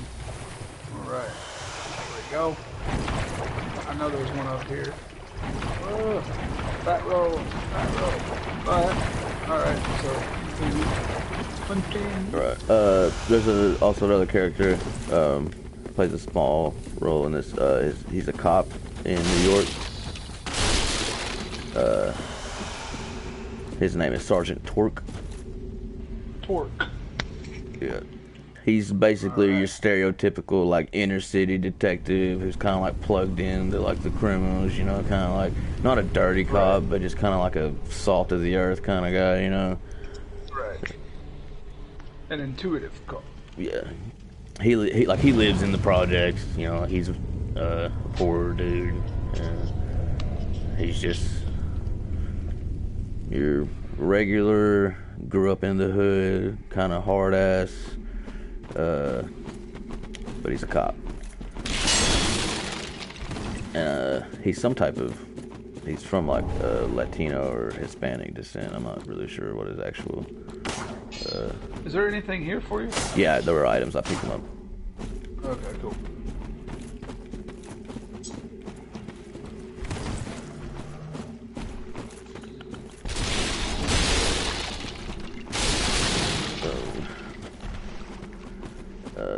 The next character is a very prominent Marvel character throughout a lot of the comics. His name is Mephisto. Hey, I've heard that name. And the only thing you need to know about Mephisto is that he's pretty much the devil. He is Marvel's version of the Judeo-Christian devil. Gotcha. His powers? Devil powers. He's the devil. Right. Like hell is like another dimension. And he lives there, and his powers are weakened whenever him or part of him is outside of the dimension, and his power is fueled by human souls. Damn. So he is not welcome where he's not wanted. That's all the basilisk don't feel like fighting. And he can't read minds, but he can manipulate through things that he's seen in your life. And he, like I said, he Dude, can. those things aggro from so far away. Yeah, for sure. Like I said, he is not. He cannot go where he's not. Oh, I got cursed, dude. I couldn't get out of the gas. I hate those things.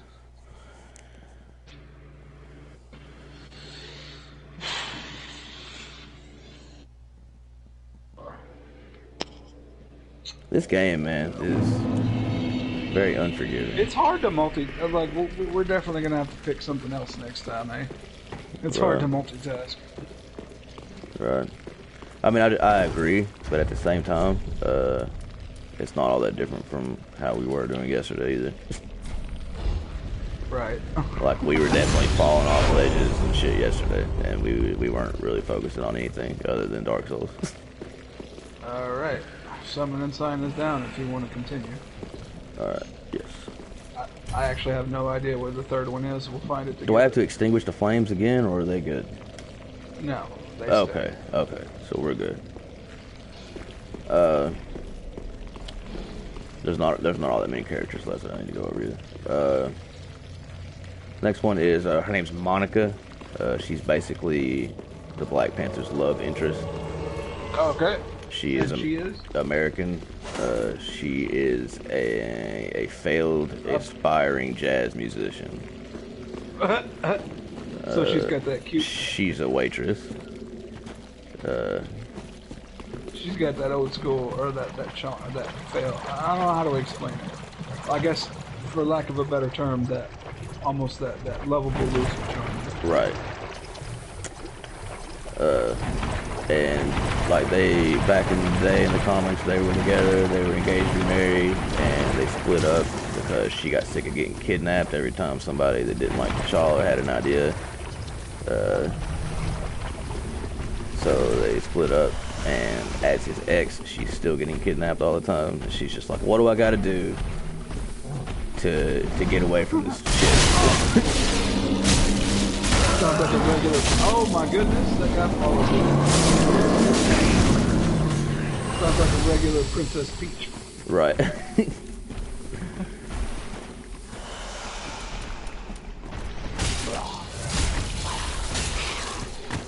Nah, we're not doing that again. You can calm your ass down, brain boy. Right. And the next character is Ramonda. That is T'Challa's stepmother. Ramonda. Yeah. T'Challa's real mother died either in childbirth or when he was very young. He never really knew her. But his father remarried Ramonda. She's from South Africa. And she is T'Challa's stepmother, but he considers her his mother regardless.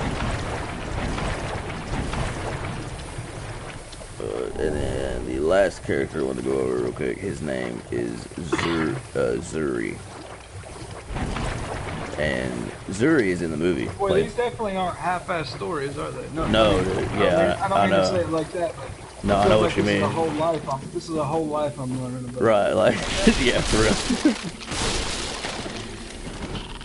But I do that way, just like when we go over like the synopsis and stuff, it goes a little more smoothly, you know, like you don't gotta be like, well, then he ran around the corner and this guy and this guy and this guy and this. Right. But Zuri's actually in the movie. He's played by Forrest Whitaker.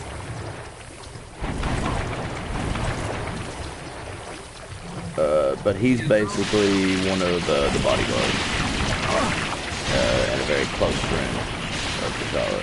And he's one of the bodyguards of T'Challa? Yes, and one of his closest friends. Hey, there's a ladder.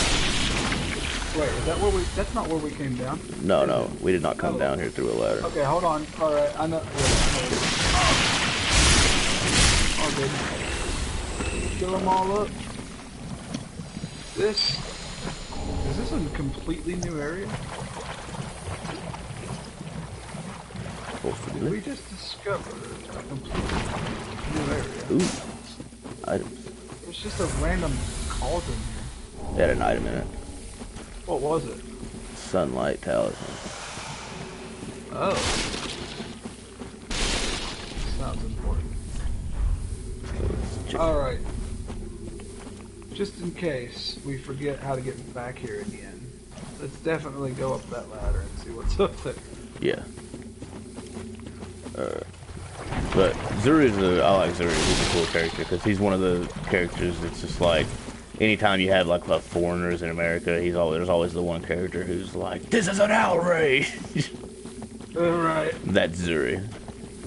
Okay. Like if we were back home, I could dismember you right now. It would be justified. Like. Right. That warrior culture, right? Right. Exactly. And he's a great warrior. Zuri is awesome. Bonfire in here. Nice. That's an NPC. Okay. That is a friendly NPC. Alright, let me get in shield stance. Can you talk to him? Yeah, there you go.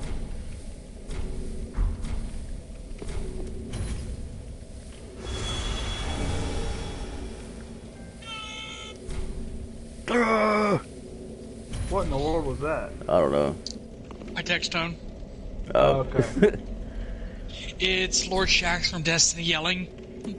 Alright, so this is the old watchdog of Pharaoh. Yes. The old wolf of Pharaoh. Old wolf. The watchdogs is the cult, is the covenant, the cult. Yeah, they're the purple guys that kept invading us. Yeah. Or not, no, that's mound makers, but they will definitely invade. Alright, so we know there's an elevator here. Let's go back out on the... Did you light this? Light this? Yes, I did. Okay. Alright, let's go back out here and see what else we got. Because we know we got an elevator in there. What we got out here? What we got? Stairs. Okay.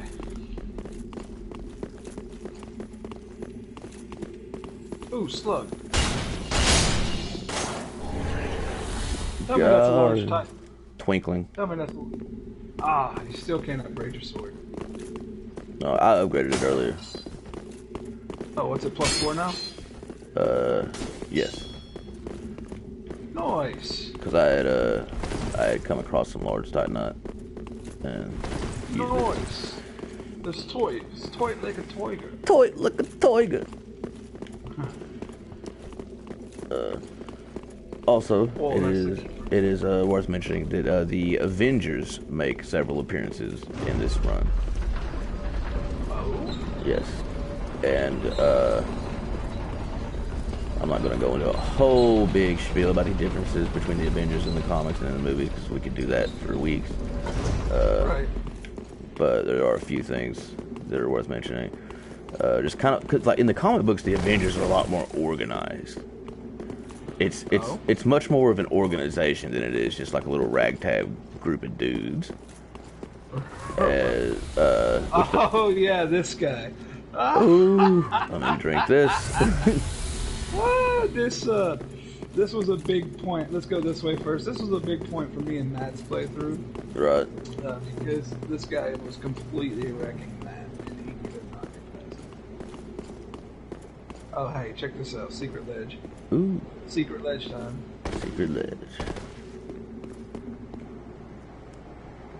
There's another one. May have made a mistake. I didn't make a mistake. I just no. Keep going. Okay. We'll see where the hell it takes us. Yes, because we can't go back. Ouch. But yeah, like I said, don't get me wrong. I like the Avengers movies, and I like the Avengers in the movies. It's just a little different.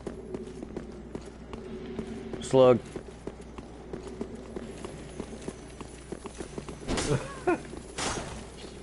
Damn Two you. slugs. Got them both. And a dead ass dragon. Got a large titanite shard. Yeah, buddy. Alright,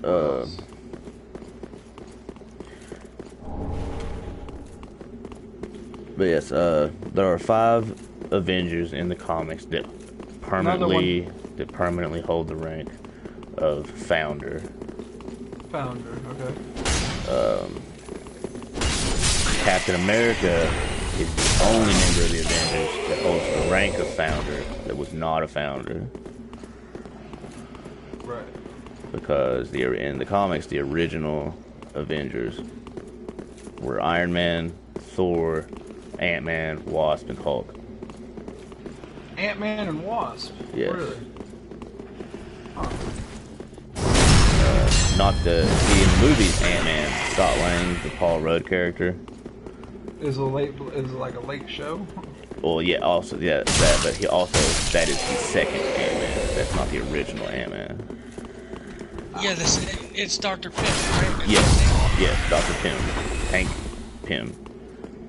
Oh, yeah, okay, yeah. Ah! Don't do that. Oh, what? He did it. I heard you drop. No, Yep, I did. I did, like, I recovered, though. I didn't fall all the way down, so I was like, I'm good, but I couldn't get back up either. Okay. But yes, Hulk was stripped of his founder status because he's Hulk. Well, that's kind of gay, because he's also Bruce Banner. Right. Where did you go? Did you fall again? Yeah, I did. Back here. Trying to see if there's a way to open this gate at all. Okay. But basically, the founders are the ones who vote on like major decisions involving the Avengers. Oh man, check out this blood smear. What is this, an NPC or what is this? No, that's nothing. It's a dead. Okay. What do you call people who migrate? Nomads. Yeah, that's a dead nomad.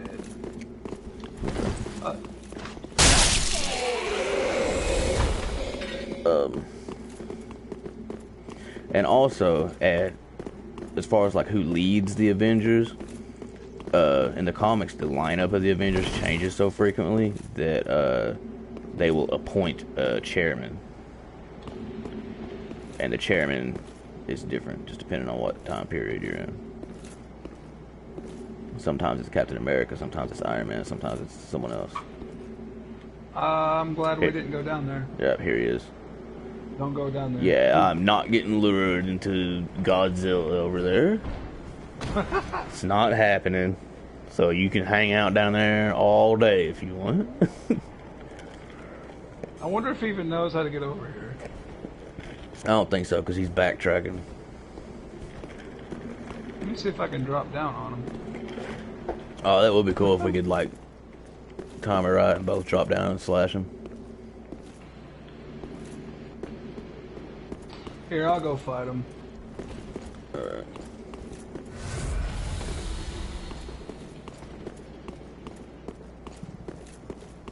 Nope, he's coming around to you now. I guess I'll follow. Yeah, He's gonna try to gank you. He's gonna try to gank you all alone, and I'm gonna come in and surprise the hell out of him.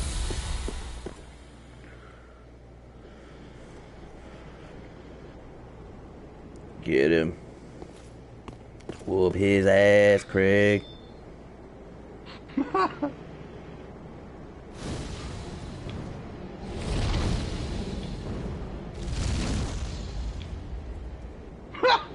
Noob. This guy's cracking me up.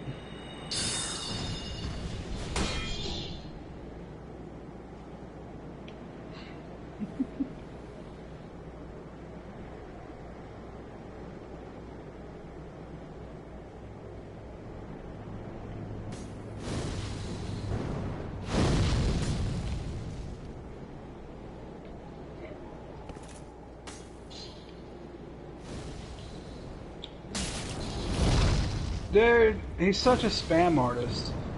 It's ridiculous. Right.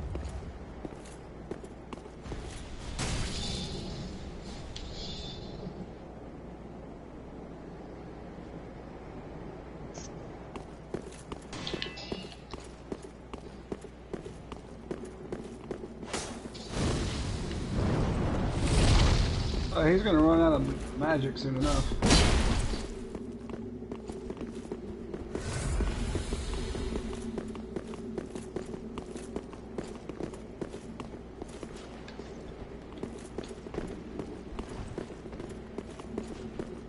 What a douche.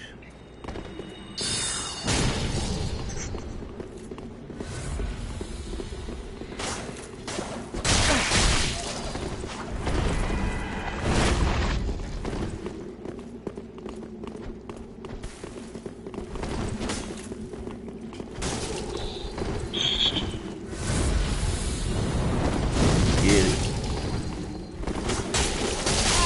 Yeah.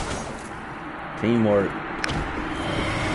We ganked him, but he was getting on my nerves. I tried to have a nice little. Fight with him, but I lose patience with mages and play dirty. Bruh. The guy obviously wasn't interested in an actual fight. He wanted to. Yeah, I got tired of waiting. For sure. I got tired of waiting. For sure. I don't blame him. All right. Let's take a breather right here so we can actually progress some of the story a little bit. Because that demon up there is going to whoop our ass if we're not all the most prepared. So,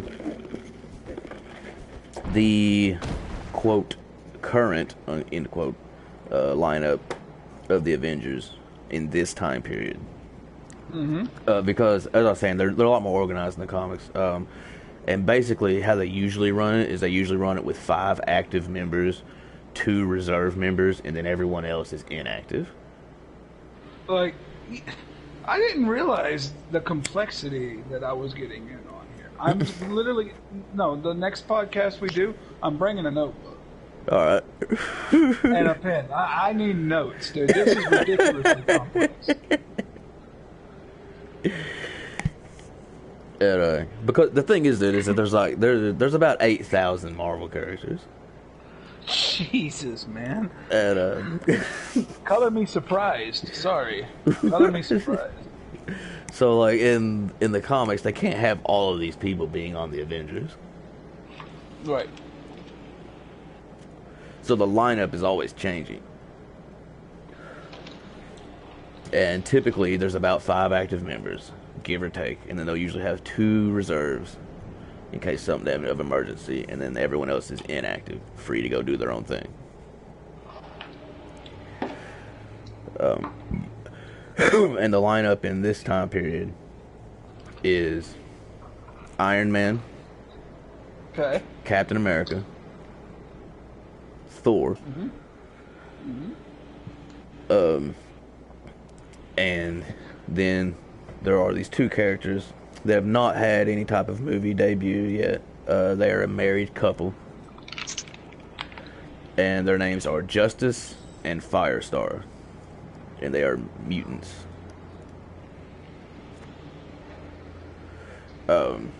Actually, I kind of said the numbers wrong there because there's more than 5 of them. There's about 7 of them. So it's Iron Man, Captain America, Thor, Justice and Firestar, and they're a married couple. Justice is telekinetic, and he's like a fanboy. He like grew up loving the Avengers, and like now he's one of them. And Firestar is his girlfriend or wife, depending on what point you're looking at it. And she's a mutant also, and she has microwave powers. Oh, gross. Yeah. But her powers are also harmful to her if she uses them in excess. I would say so. But Dr. Pym made her a suit that she can wear that doesn't harm her when she uses her powers. So she's free to microwave people's heads all she wants. And then also Scarlet Witch is on the team. So how badass is Scarlet Witch? Dude, she is so badass. So she's that powerful. Yeah. I remember watching a video one day on YouTube where it said like she was one of the most powerful Avengers who just kind of nerfs herself. Yeah. She's a heavy hitter for sure. Basically, she has she's a mutant with the ability to alter probabilities. And she's also a witch who uses like a chaos magic in combination with her probability mutant powers. Really? See, now that wasn't very clear. I didn't know she could do probabilities. Yeah, in the movie she just throws red balls at people. And like moves stuff with her mind. Which is mostly what she uses her magic for, but there's a lot more to it. So she's like a real life Phoenix Felicis.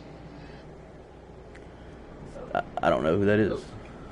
That's not a person. It's a drink. Mm. Good old Harry Potter reference. Oh, okay. Oh, yeah. I got The you. good luck potion. Yes. Also, the Vision is on the team. Okay, wait. So wait. Okay, I'm assuming Vision in the comics is not made of an Infinity Stone then. No. Okay. He has a stone in his forehead, but it's just, I don't know, it's not really all that relevant. So it's not the Infinity Stone. No. No, they made it the Infinity Stone in the movies to further the plot. Right. The Mind Stone, eh? Right. And there's one more character on the team. And his name is Wonder Man. Oh, right. That one's a bit cheesy, I won't lie. Yeah. It's actually like that's kind of part of it. Because Wonder Man was an actor who was making a superhero movie in the Marvel Universe called Wonder Man. And everybody always was like, dude, that's so lame. Like, that's the lamest thing we've ever heard. And then he actually got powers, and so he just kept the name.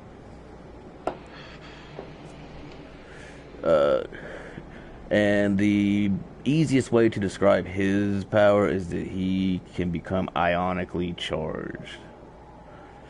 Huh. And that allows him to do all kinds of crazy things. Like get real big, and he has like this big ionic form where he's like big and purple and super scientific crap.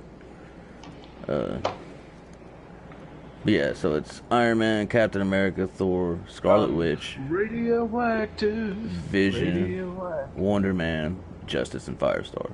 So that's 8 of them.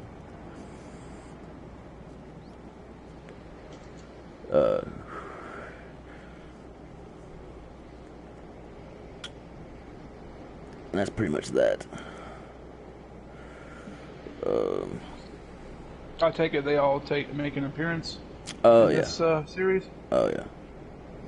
Sounds like shit's gonna go down. Because T'Challa is an inactive Avenger.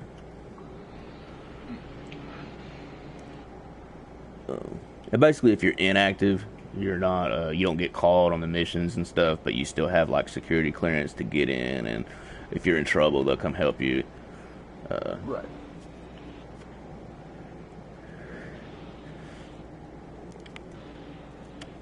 So that's pretty much all the exposition required, so we can get into the synopsis. Cool.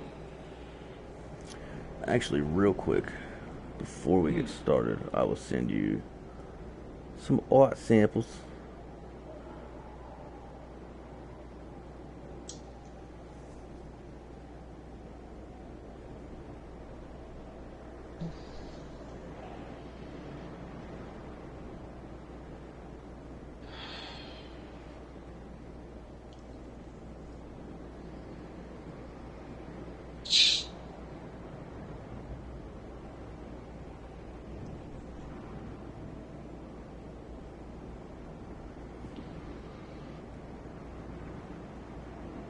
Wait, did you say before we get started?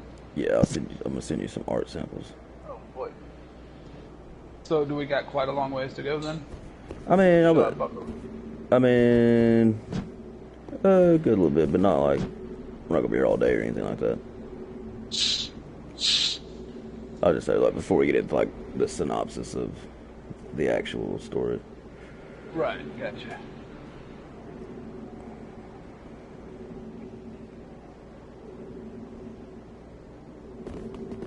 So at this point in the story, is he still king or no? Yes. Okay. I believe he remains king for a long time. Yeah, he's only ever not king, like, for very temporary moments.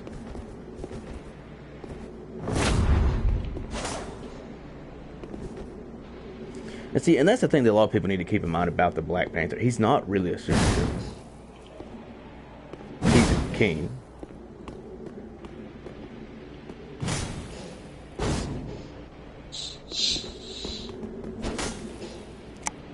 Like his suit is like a ceremonial royal garb. It's not a costume. Right. It just happens to be a garb of very powerful material. Yes. His first and only goal is to protect Wakanda. Saving the Earth comes second. Yes.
Gulag.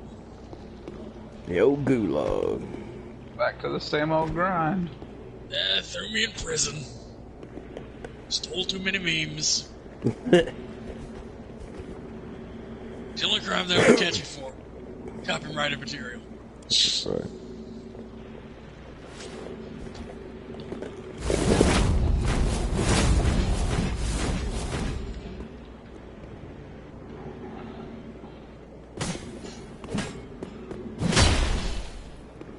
Ouch, I just 725 that guy. Nice. Hammer me. Right. You gotta do what you gotta do. Let's go to prison. Some references.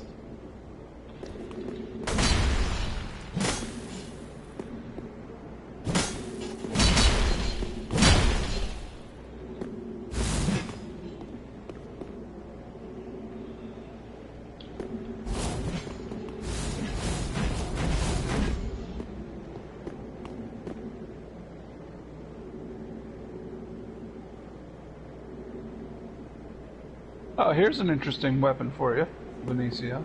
Oh yeah. Oh, like a chain whip. A whip. Oh, it's just a whip. Okay.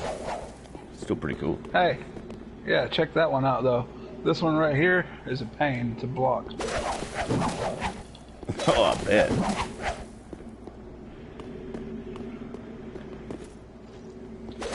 Oh, yeah. So did you get the art samples? Let me check. Alright. No, actually I did not. Oddly enough. Really? Yep.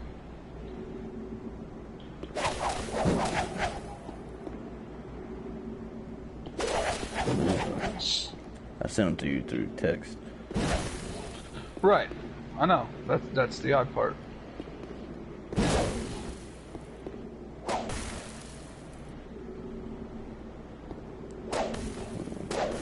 Just to kind of expedite, I'll also send them to Messenger.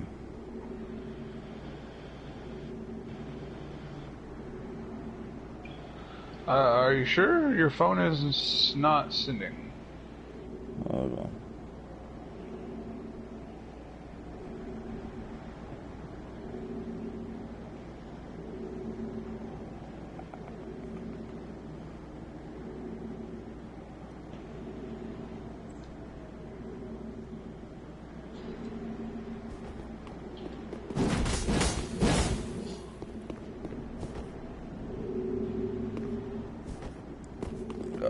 I'm sending them through Messenger now instead.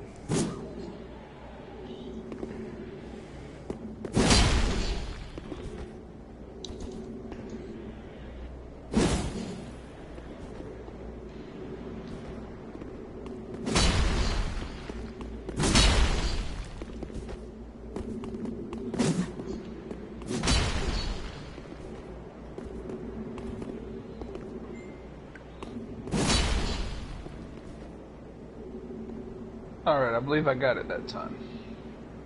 Alright, cool. Oh, 18 of them. Yes. I really like the art in this book.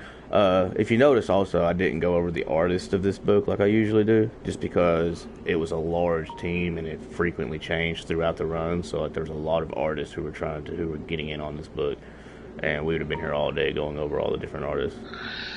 Right.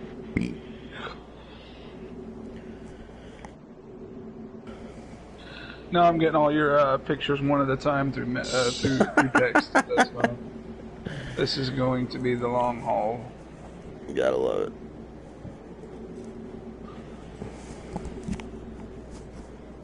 So that's what Killmonger looks like. Yes.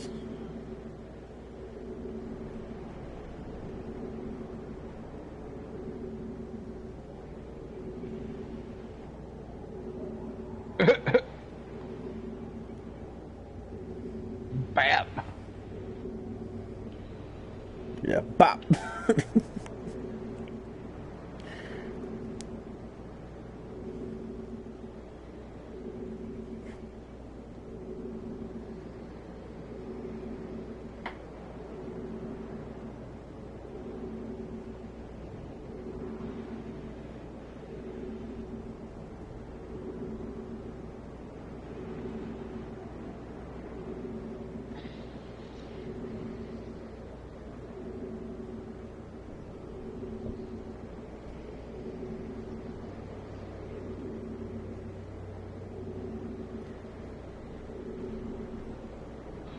Alright, so who's the guy in the red suit with the wings? Is that? That is the Falcon. Okay, I was wondering. I thought so.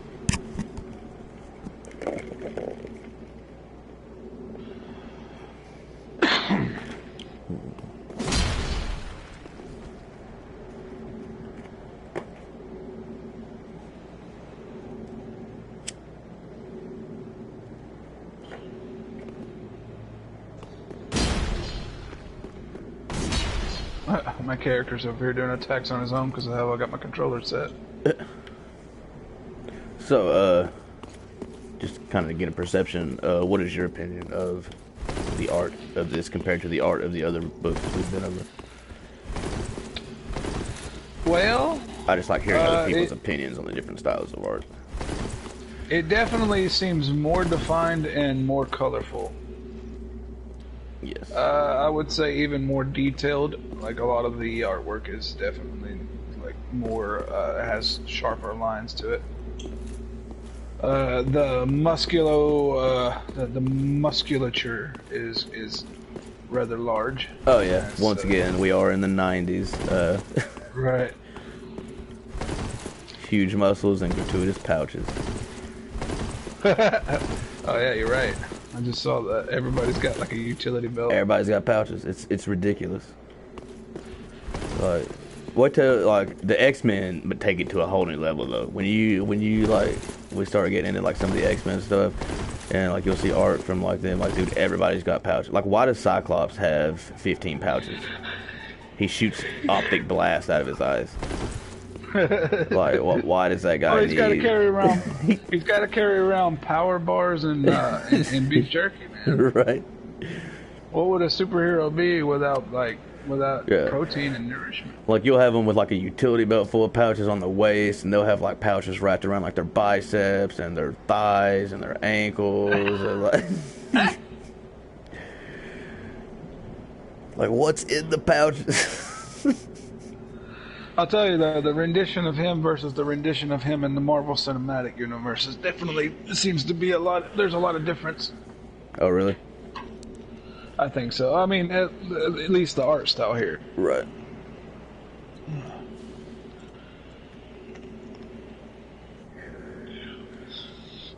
You got Thor over here standing like he's about to break somebody in half.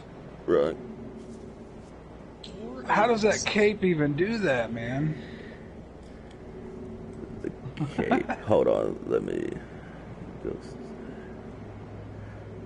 I want to see which one you're talking about.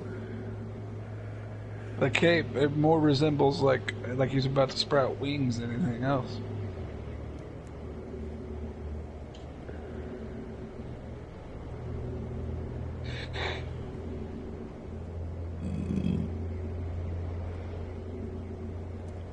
Oh yeah. Actually, he has, through some type of tech, it never really explains it like scientifically, but T'Challa is able to extend and retract his cape to the length that he wants it at will. Really? Yeah, so sometimes when he's That's doing like nice. these big ceremonies, it's like this huge, like 8-foot long flowing cape, but then when he's like fighting, he'll retract it up to where it's like a half cape. Right. More practical.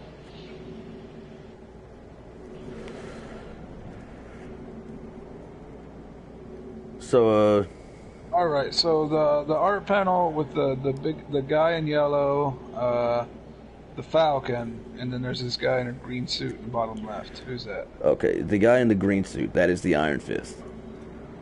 Okay, gotcha. What's he doing here? Just helping. Okay, gotcha. And the guy in the yellow shirt, that is Luke Cage, a.k.a. Power Man. Ah, so he's the movie star that got superpowers. No, that's Wonder Man. Oh, whoops. Who's Power Cage is Man? the Invincible Man. Yeah, Luke Cage has a Netflix series also.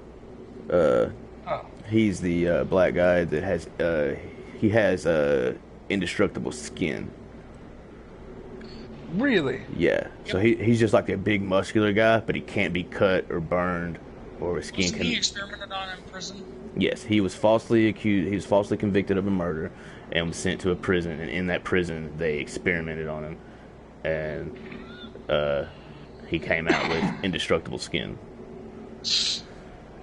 And Cool. I do remember, if I watched some of the show, he was the girl who was doing experimenting, tried to break him out, and she was killed in the process, Yes.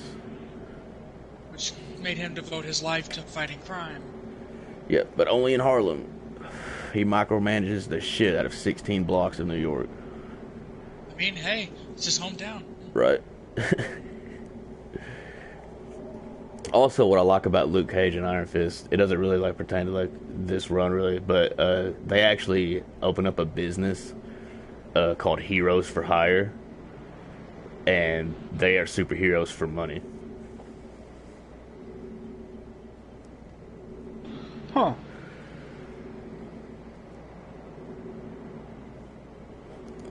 And let me tell you, you don't want to stiff Luke Cage. You better pay him. Right. For sure. I wouldn't want a guy like that coming after me. Right. Dude, there's like one like famous comic where Doctor Doom hires them as like a part of a big scheme to get the Avengers and the Fantastic Four, and he ends up not paying them, and Luke Cage goes all the way to Latveria, breaks into his palace and goes into his bedroom, and he's like, "You're gonna pay me my money," and Doom pays him. He throws the cash down on the table, and he's like, "Get out of here!" Right. Like Doctor Doom.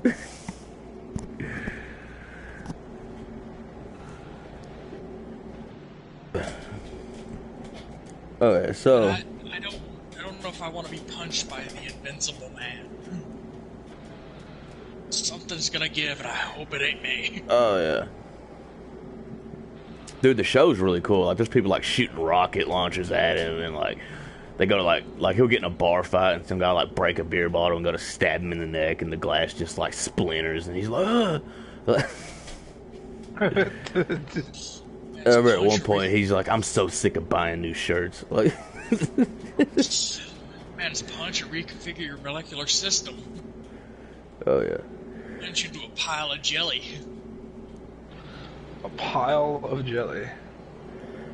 jelly I've seen pile. it happen firsthand. It's not fun. Nobody wants to be punched into a puddle. It's like Peter Griffin when he wished, I wish I had no bones. Yeah, dude, I've never seen such wasting of wishes. I swear. Alright, so kind of like in this story, kind of like the basics of what goes down is, you know, T'Challa is in Wakanda, and they're the neighboring country of Gadazi is in like civil unrest. There's a lot of violence and stuff going on, people getting killed, and T'Challa decides that for the first time in centuries they're going to accept refugees. Oh, And interesting choice. yes. And in the midst of all this, he received word that the Tomorrow Fund that he has been funding and set up for the inner city kids of New York has been mismanaging funds and embezzling millions of dollars to organized crime. And the poster child for that fund has been killed. So he's like, well, I gotta go to America. So he goes to America to investigate, and Everett Ross is assigned to keep an eye on him while he's in the country. Okay. Assigned to keep an eye on T'Challa, right? Yes. Okay. Kind of like show him around, you know, all that good stuff. Because he's a diplomat. And while they're there, T'Challa learns that that guy Achibi that killed everyone that his wife ever met, Yeah. he has led a coup in T'Challa's absence and taken over Wakanda. Oh, that guy was Wakandan? He was a refugee. Okay, alright, gotcha. Wait, so this guy refuges into Wakanda and then leads a coup? Yep. Against Wakandans? Yep. This guy sounds batshit crazy. Oh, he is. He's like the kind of crazy that's just annoying. Where it's like, well, you get your head on right, dude. Like, we got plans. The most technologically advanced nation on the entire planet. And the first thing you think about when you come in here is, hey, let's take these guys Oh, out. we got second. Right. Yeah. Ooh. So they're still in America, and T'Challa's trying to figure out what happened to this little girl because she got killed. So he goes around to like all the gangsters and the criminals in New York City, basically seeks them out, assaults them, robs them, and then recruits them to set up his own information network within the city. Which is pretty gangster. Right. Like, it's pretty awesome. He's like, you and I will have an arrangement. You will speak of it to no man. I own you now. Whoa. And in doing this, he finds out that that guy, Achibi, orchestrated the Tomorrow Fund scandal in an attempt to get T'Challa out of Wakanda so that he could take over. So he orchestrated the very reason why he left Wakanda. Yes. T'Challa. Okay. Okay, so T'Challa ends up finding the man who killed the kid. And this guy's like a pedophile. He's a child serial killer. Man that killed the kid. Where did the kid? What? Where did that come from? So I told you that he found out that the Tomorrow Fund was embezzling millions of dollars toward organized crime. Yes. And that the poster child of that charity was murdered. Okay. All right. I missed that part. It was a young girl, little girl. Okay. She was murdered, and so that's really the main reason. He's like pretty much I put her in the spotlight. I started this charity. Right. Finds the guy who killed her, and it's this pedophile. He's a child serial killer, real sicko. Gross. You know, real piece of human garbage. I use the term human loosely. Right. So what T'Challa does is he goes to this guy lives in a high-rise apartment, and so T'Challa breaks into the apartment and sets him on fire while he's in his bed. Classic. And then the guy gets up and is running through the hall on fire, and T'Challa follows him, runs after him, and then just chucks him out of a 7-story window. And then he jumps out the window, catches him on the way down, drags him down the street, and throws him into the trunk of his limo. Wow, that's pretty epic. Yeah, and then he takes him. So he's still alive. Yeah, he's still alive. Because T'Challa has made it very apparent that while they're in America, none of him or his party will take lives because they don't want to cause problems. Right. Take him back to Wakanda and murder his ass. Well, he takes him before the mother of the girl. Takes to his house, and he's like, this is the mother of the girl you killed, and lets her have her, confrontation with him. Right. And that's then, pretty brave considering that mother could have easily killed him. Oh yeah. But if the mother does it on soil, it's not him. Right. But that means she has to take the fall for it. Right. Sadly. But she doesn't. And then he takes him to that Sergeant Torque's house, the cop. And this guy is so scared out of his ass at this point. As soon as the cop comes to the door, and he's like, "I'm the one who killed the girl. I waive all right to counsel and give you full confession." Yeah. You want to kill this dude? Scared him shitless. Be honest. If you've done something and a superhero breaks down your door to confront you about doing something, just save everybody the time and effort. Just give up. Right. And it's funny because you don't even wake up when he shows up. You wake up being on fire. Then you go running down the hallway, and he just chucks you out the window. And then catches you before you hit the ground. To be honest, he could do if Mark ever wanted to actually hurt that guy, he could actually hurt that guy. Oh yeah, dude. Even speak about that guy. Oh yeah, he could have done it and gotten away with it. That was really easy. Yeah, Matt needs to get his shit together. Well, it's a lot different when you play with two people. Oh, I thought you were playing with him as well. Yeah. But that agile play style, See, a lot of people make the mistake of trying to, like, tanking up is good for smaller enemies, but they try to tank up on bosses and big enemies. You don't want to tank up on bosses and big enemies. No, they'll dude. break your shield. Yeah, I learned that early.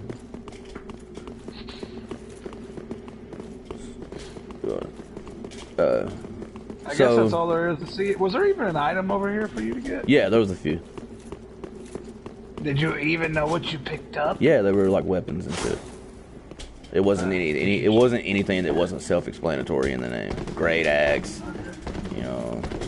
The great axe is one of the best strength weapons in the game. Yeah, I've found like 4 or 5 of them already. No, that should have been the demon's great axe, wasn't it? Hold on, let me check. Don't believe so.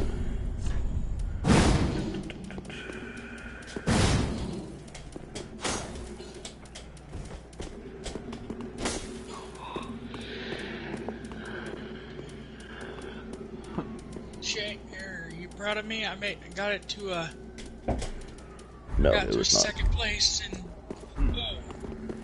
That's really second nice. place in the battle royale. That's really nice, man. Right. Only lost to the smoke. So, at this point, after all that's done, Mephisto approaches T'Challa. Uh-huh.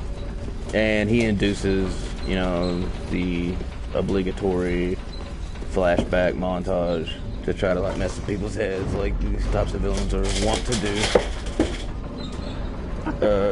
Damn it, I went back up the elevator. Bye. See if I'm there's all- any ledges you can drop off. I doubt there are, though. No, this is all like gated in. There's like a rail all the way around. Oh. So, Mephisto offers T'Challa a deal. He says, you give me your soul, and I will ensure that there is eternal peace in Wakanda. Oh, so Mephisto offers Black Panther this deal. Yes. He goes, For his soul. Eternal peace. Is that even something he can deliver on? Oh, yeah, I guess. He could definitely sway it that way. And the deals made with Mephisto are binding to both parties. You know, much like the devil in films. Right. So Black Panther refuses. And then he's in, you know, another flashback to where he's with Monica, you know, his ex-fiance. And, like, he kisses her, and then he, like, wakes up, and he realizes that he is kissing this one of the Dora Milaje girls.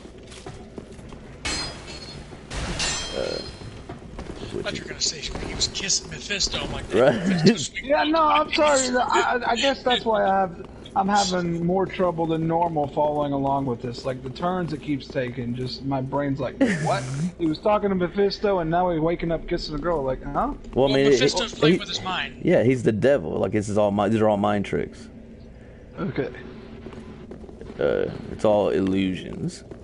And when he comes out of the illusion, he realizes that he's kissing one of the Dora Milaje girls, who is an underage girl, who is like a ceremonial wife in training, and him and the king kissing one of them is a very big deal. It's basically like, you know, stating your intent. Oh, found one. Found one. Oh, did you? Oh, nice. I was wondering how to get that. So I cannot pop them for you. Okay, that's good to know. Yep. So T'Challa like takes off out of the limo. He's like, I gotta go clear my head. And while he's out in So wait. He's back in Wakanda. No. So his ceremonial wives came to America with him? Yes. Okay, you didn't tell me that part. That's why I'm so... Okay. Sorry about that. That's my I had fault. no idea they were there with him. Like, Anywhere that T'Challa goes, there are 3 people that will always be with him, and that's the 2 Dora Milaje girls and Zuri. okay. They are always with him. They're like Secret Service. Right. But anyway, so he's like, I'm gonna go clear my head. So he goes out into the city. He's just kind of like walking around. See, by the way, while we're out here, do you see the other flame out there? Because I noticed the other two flames had these towers. So that one's extinguished and that one's extinguished. Where's the third tower? Yeah. I didn't never realize that, but that might be helpful. I don't. Unless that's one. But that's very close over here.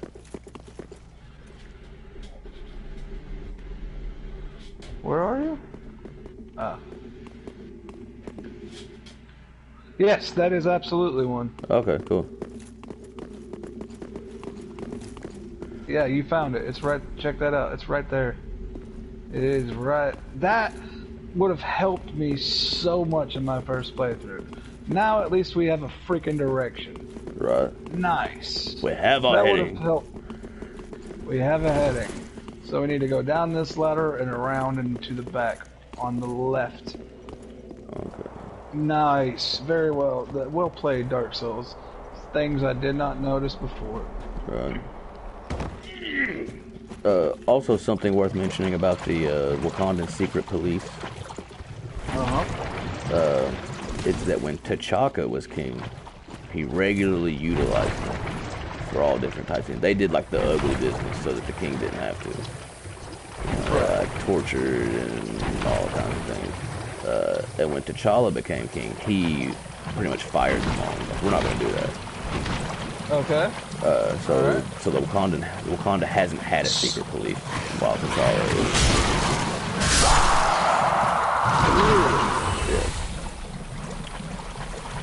This bridge that we're standing under is the bridge that leads to the last fire. We have to find a way to get up Okay. to that bridge. I believe the way to get up to that bridge. So while T'Challa's out clearing his head, he gets attacked. Ah, here it is. Here it is. We got it. He gets attacked by the former secret police. Dude, I don't know how many more plot twists I can handle.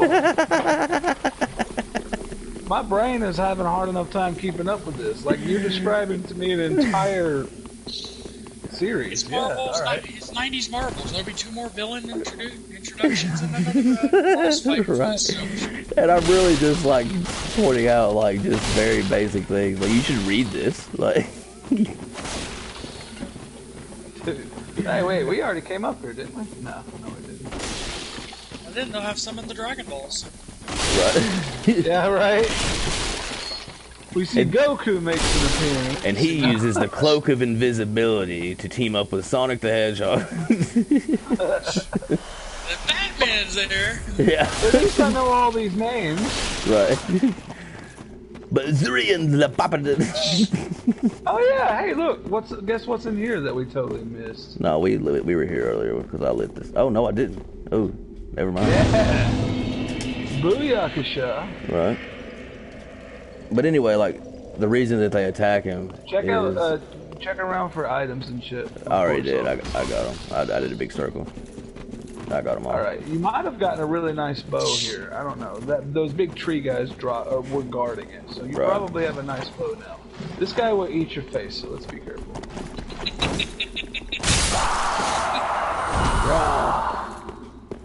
You will feast on no face today, sir. Oh, I'm sorry. Right. Good. Oh, this is that violent. Yeah. That's the violent Mammon Jam. Alright, we got 6 different ways to go, 2 cross paths, and 1 downstairs. Which way? Oh my god, you're gonna talk about my plot twist, dude? Like, I'm just saying that's why my brain is lagging behind. I'm playing the Souls game and trying to keep up with all these new names and just and no sleep at all. Oh, here it is. It's been right here the whole time. We did it! Okay. Cutscene. Watch there be 4 of them. Check out that big old archway up there. You see that bridge? Yes. Yeah, we get to go there later. It's beautiful. It's my favorite place in the whole game. Nice. I wonder what's behind the big door. The big, ancient, sealed, never to be entered, unless you extinguish Alright, these Doctor, three calm down. lights. We already know you know what's behind the door. There's not. The sword of 1,000 truths. The truth of 1,000 swords. The of a sword 1,000. So my favorite part game is like the sword. It's like it is the sword of 1,000 truths, but it's like, so he only tells the truth. It's like, who's your favorite pop idol band? Justin Bieber. He tells the truth. You know, also, while we're on that subject, I have a kind of gripe about a certain movie trope that's played out like a bunch of times over the course of film history. Like, you ever like watch a movie and they'll come across like someone they know, and then there's like a fake one, and they're like, how do we know who's who? Or like they'll come across like two people, and it's like one can tell you only truth and the other can tell you only lies, and they have to like try to come up with this elaborate question to figure out like which was which. Right. Okay. Why don't you just say, what's 2 plus 2? Oh. And then the one who tells you the truth will say 4, and then the one who tells lies will be like 85. Like, right, something simple. Like they always act like it's just this like mind-boggling puzzle, like, and it's not. It's absolutely not. Well, that's the face eater. This guy is like weirdly violent. Oh and yeah, dumpy he's and crazy. swingy and weird, and that just disturbed me. That was disturbing. See, this whole reason of 2 people pretending to be one person and then like switching places and confusing you is why all my friends are microchipped. Ah. You think I'm lying? You hate my food. Yeah, I'd rather not. I'd rather not fight those 3 guys again, but we might have to. Do you remember what those big doors were? I got fucking fuck you up, bro. Do you remember where those big ass doors were? Because I sure don't. I mean, it didn't really show where they were. It just kind of showed them in a cutscene. Yeah. I mean, we passed them by once. It's like the swamp of sadness from the never-ending story. Wait, I think it might be this way. Hard things. Hey, come here. No. Huh. Is that them in the distance? I doubt it. I don't know. I don't know. False. But as I was saying, you know, I said because he got attacked. Winning this one for sure. He got yeah. Your health is very low. Oh! Whoa! Thank you for pointing that out. It's been that way for a while. I didn't really know what you were doing. I didn't want to like. I did. You not noticing? Yeah, it's been there for a while. It's been like that for a while. I was like, he's bold, man. Like. No, dude, that was accidental. That was entirely, and you're right. That is the doors. That was entirely accidental, my dude. I think I found my strength in this game, noticing things that are far off. Yeah, for sure, man. You pointed out something I didn't even know you could see. I knew you could see it from the second location. I had no idea you could see him from that first one. The giant on the tower. Yeah. Alright, let's get the hell out of the swamp of misery. There's more here to explore, but I don't even know if I feel up to it, man. No, I don't. Let's go. I'm sick of trudging through the sludge. Trudging through the sludge. And sludging through the trudge. Alright, pop a purple. Pop a purple moths. A purple people eater. Okay, but as I was saying, you know, he gets attacked in the street by the former Wakandan secret police. And the leader of which is the White Wolf. Really? Yeah. White So Wolf he is... obviously knows the guy. Yeah. They're very familiar with each other. Like I said, they're adopted brothers. Right. And... What the hell is this? Sorry to interrupt your prayer. No tallow. Oh, just more bird God! Yeah. What was that? What did my face just say? Wait, dude, he's still alive? Oh my god. Dude, die. Right. Double died. And we're invaded. Great. Dark Souls lays on the fucking... You want a triple meat?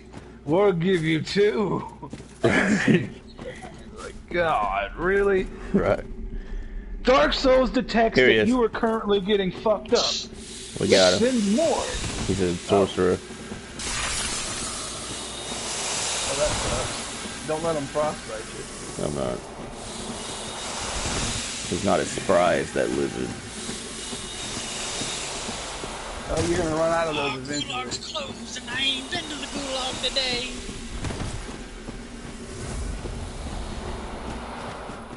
I wanna go to prison.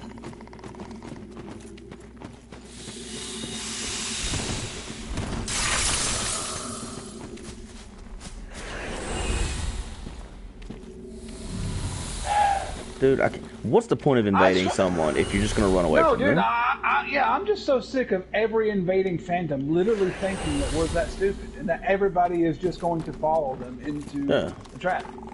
I'm tired of it. Well, while we're waiting on him if to you're show... going to actively invade somebody's world, fight them.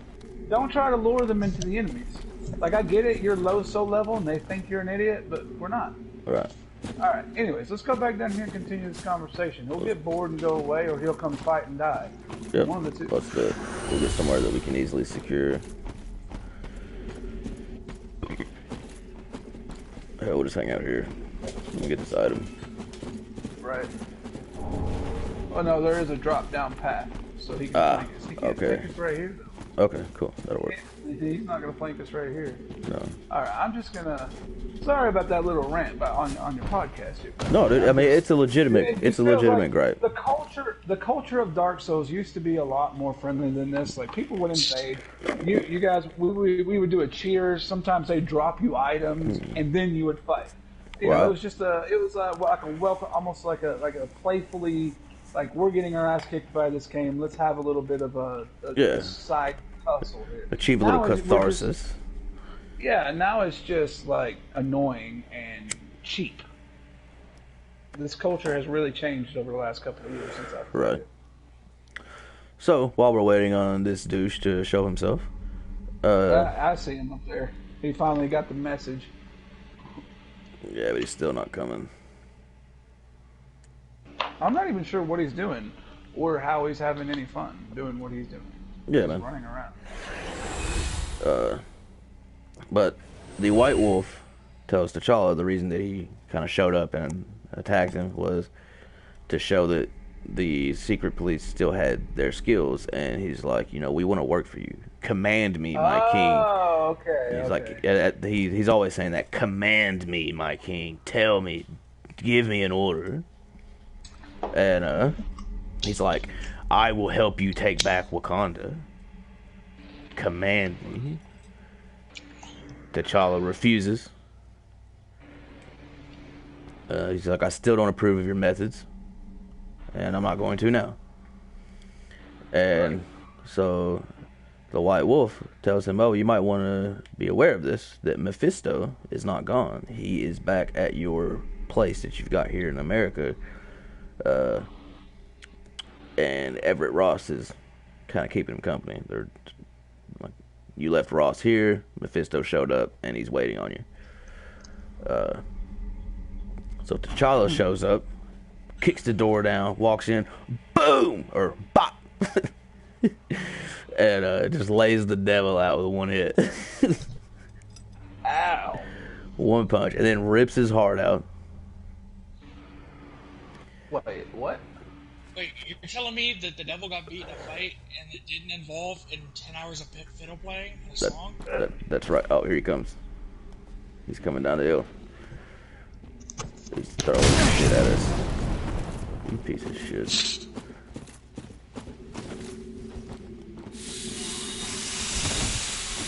Please.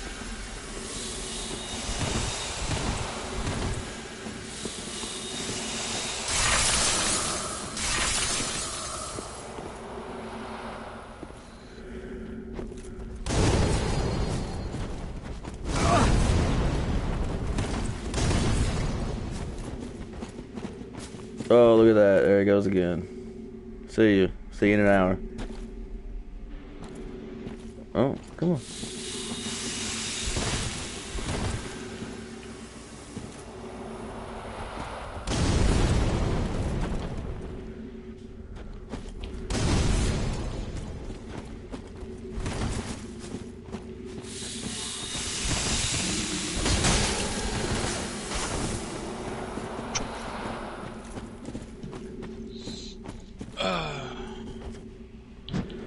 What a jerk. I think I'm probably going to end up staying up all day until I absolutely can't to reset myself. Right.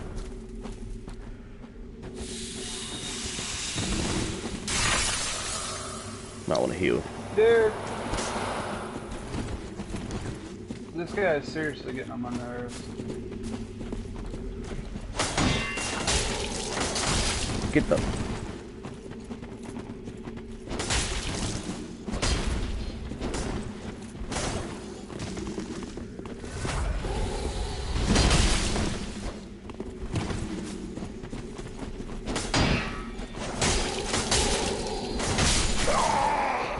Get out. Slaughtered him, dude. Oh my god. Go harass somebody else with your dumb shit. Right. I Yeah. don't think he expected. Yeah. As I was saying, he storms in, bop, lays him out with one hit, rips his heart out. All right. You might want to let's heal, go back bro. up. Yeah, no, I can't. I'm actually out of S. Oh wait, no, I got one charge left. If I die, I die. I'll just meet you back. Yeah, that's cool. So, and the reason that he ripped his heart out is because, as I was saying earlier, if part of Mephisto is not in hell, then his power is weaker. Right. So he can't really get killed. Like if he gets killed on the mortal plane, he just gets sent back or something like that. Yeah, yeah.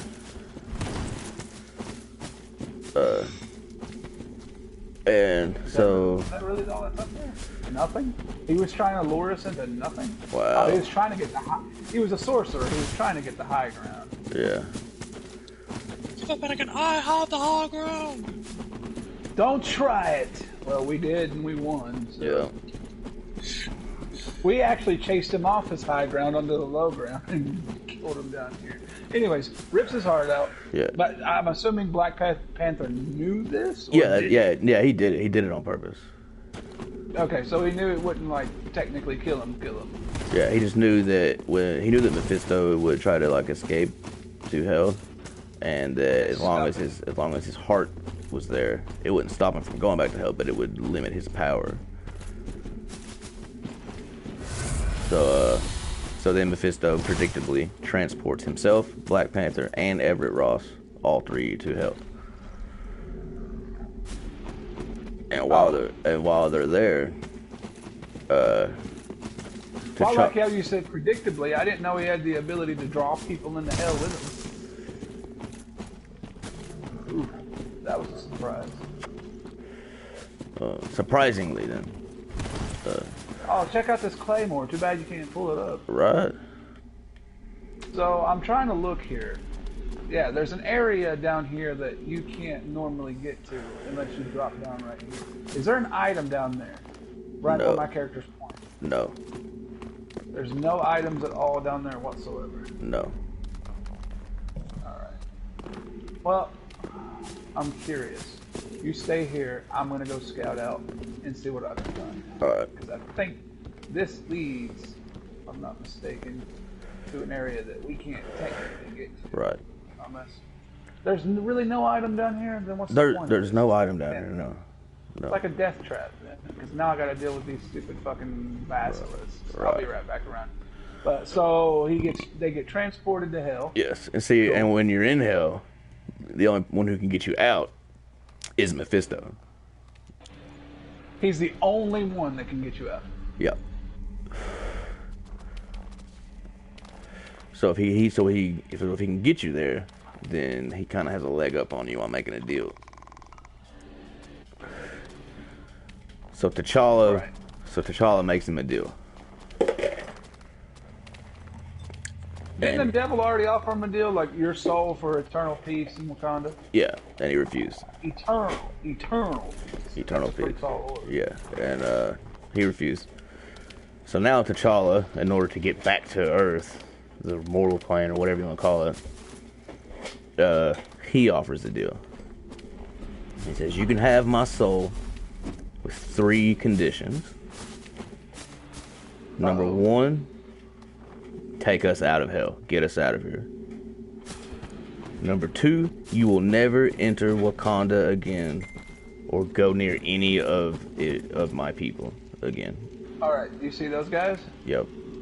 Yeah, those guys are, they're non-human combatants, but they do fight like humans, and they've got really fast swords. So Okay. Tower shield, good defense here.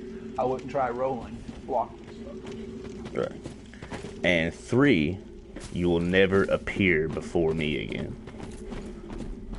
Ooh, there's 3 different ways to go. Let's go back this way first. Okay. So obviously, that's what we're supposed to do. Right. There's probably items around here.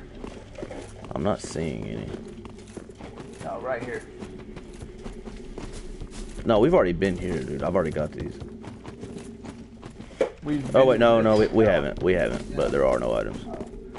Okay, cool. Try ambush, but be wary of duo. Apparently there's a duo and another bonfire.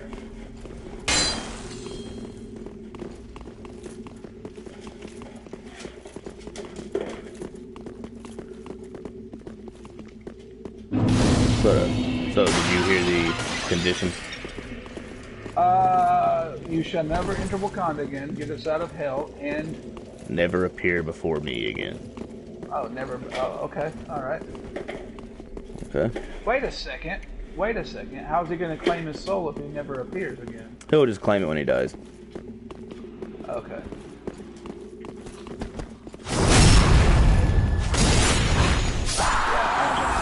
Right. So... Hey, wait, what's this? No items. Wait, there's one in the distance.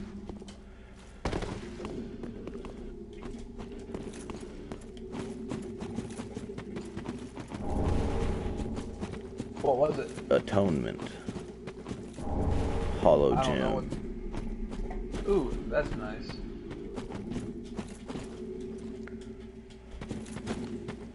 Alright, I tell you what, this is a good point. You have homeward bones, right? Yes. Alright, I'm going to banish myself. I will meet you back at that bonfire that we just lit. Okay. That way I can get some Estus charges, and you can go spend your hard-earned souls. I'm sure you've got plenty. How many souls do you have? About 20,000. Oh, maybe not plenty. That's probably not even enough to level up at this point. That's a good little chunk, though. So Mephisto accepts the deal. However, there is one detail that he is not aware of. And that is whenever a king of Wakanda uses the heart-shaped herb to become the Black Panther, Yes. his soul becomes one with every king of Wakanda that has ever been. What? Oh. So how does that work? Did he just like condemn his entire... What? No, he tricked him. Can't give a soul to something that you don't have. Well, So it's not his soul well, to give. pretty much the way it works is, you know, his soul is one with every Black Panther from throughout history, and the number of souls combined with the nobility and the purity of those souls overtakes Mephisto. It's too much for him to feast on. Like, it's too much. Oh.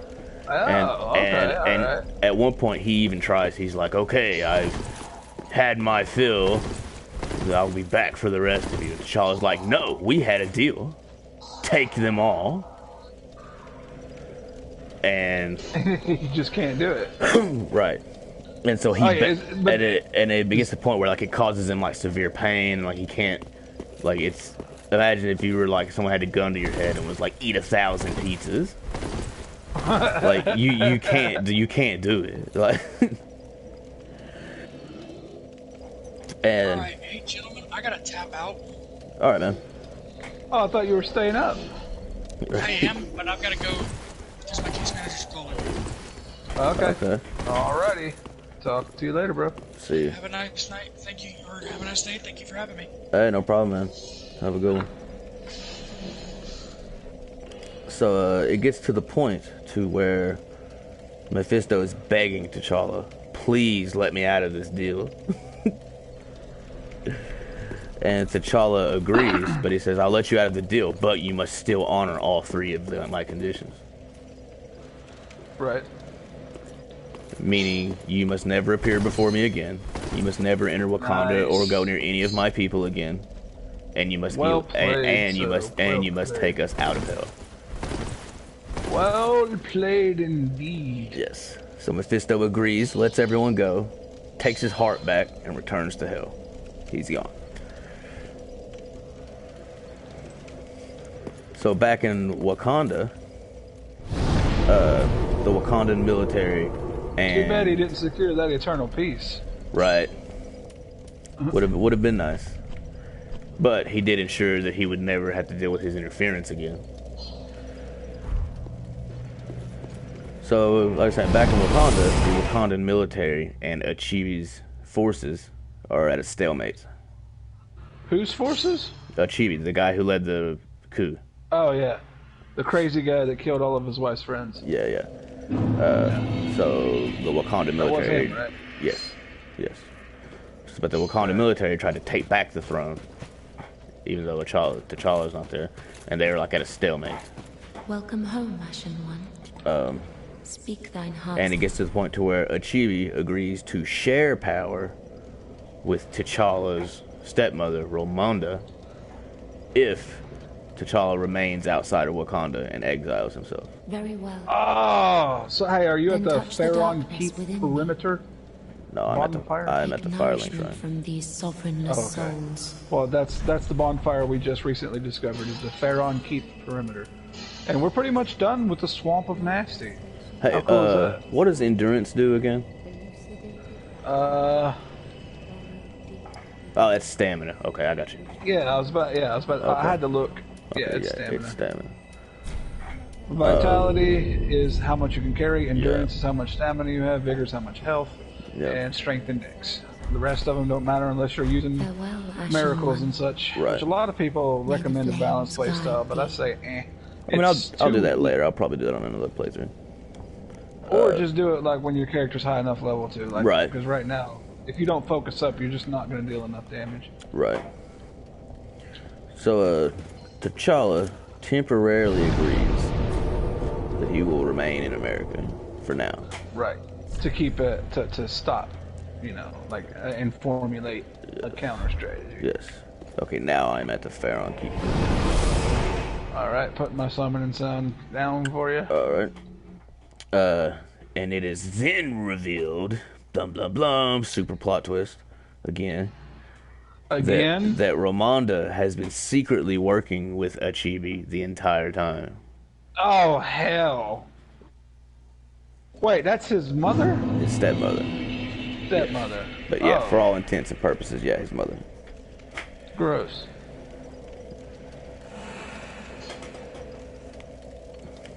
But T'Challa's not aware of this. It's just kind of revealed to the reader. Right. So back in the old U.S. of A., the White House decides that since T'Challa is going to be in America, they're going to hold a huge, like, gala or however you say it, like a big party, celebrating America's relationship with Wakanda and showing their support for T'Challa as the rightful monarch. Right on. Do you want to see something cool? You want to know where this path leads? Let's do it. Shortcut time. Nope. Should have stayed sitting down, brother. Might have not have killed you.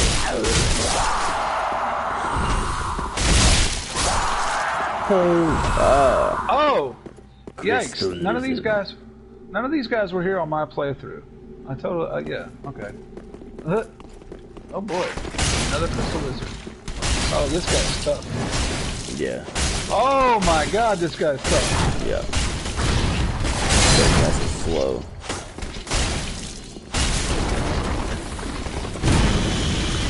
Not today.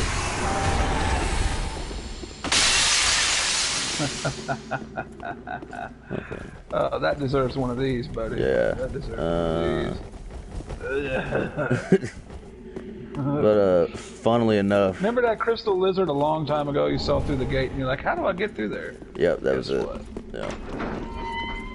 Now you're back in, and let's go kill this. Let's go kill this Dark Knight. If you get his sword, which I really hope you do, because I never even got it. That's a really badass sword. Hey, I like your shield. I have the same one right here. Oh! What was that? That was his special attack, and he's gonna kill me right here. No, he's not. Shoot, what'd you get? Anything? Black Knight shield. Hey, that's this thing. Yeah, all right. That's one of the best shields in the game. It's got a very high stability, and it's small. I don't know what the stat requirements are. I haven't looked at it in a while. Oh, you can probably wield it too. Yeah. Dude, we're twinsies. Nice. It just requires 18 strength. No big deal. Hey, guess what you can do? Yes, that's why I love this shield. You can equip the shield and do your weapon art. Oh no! Oh, that's awesome, dude. Yeah. Oh, dude, yeah, that's a game changer. Yeah, usually you have to two-hand your weapon to do the weapon art. Yeah. Oh, I know. Yeah, you definitely. Yeah. That's why this is my favorite shield in the game. Oh man, dude, and it still to this day throws people off because they don't understand that you're doing your weapon art like this with a shield. They're like, what? Definitely a game. Yeah, dude. So I can be blocking and then go. Boom. Exactly. Right on. Or even better, if you got one of these, one of the dark hands. So the only way most people see this weapon, and if they see it like this, or they see it without a shield or something, then they know that they can do something. Well, they see it with a shield, they think all I can do is this. No, and in surprise, I'm doing the weapon art. Boom! Nice. Like, love this shield. I've been playing with this shield the whole game. Oh. I'm glad. What? Oh, hello. Come on in. I think he wants some food. Well, you got fed. Yep. All right, so they're celebrating his his rightful kingship and such, even though he's technically not even. Is USA even aware of the fact that Wakanda is being couped right now? Yeah, that's why they're doing this, to show that they support T'Challa.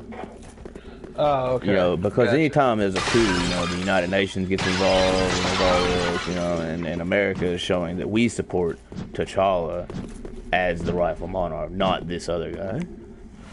Right. And so they held a big party and stuff, and you know, hobnob and all that crap. But funnily enough, they didn't invite any black people to the event. Whoops. Yeah. Uh-oh. Huh? This message says no neck ahead. Is this not a bonfire? Yeah, it is. You already lit it. That's the one we just came to. Okay. That's fair on Keep Perimeter bonfire. Oh, okay. Yeah, this is the way we came in. That's basically just a shortcut back in case you want to. In case, you know, I don't even know why it's really there, to be honest with you, because you can travel from bonfire to bonfire on this game. Right. All right, so we explored that. Let's go up here and around. I like to make big circles of an area, so I know the right dimensions of what we're exploring. And because of this fucking murder, that guy would have totally ambushed us while we were fighting. I got an item up here next to this enemy.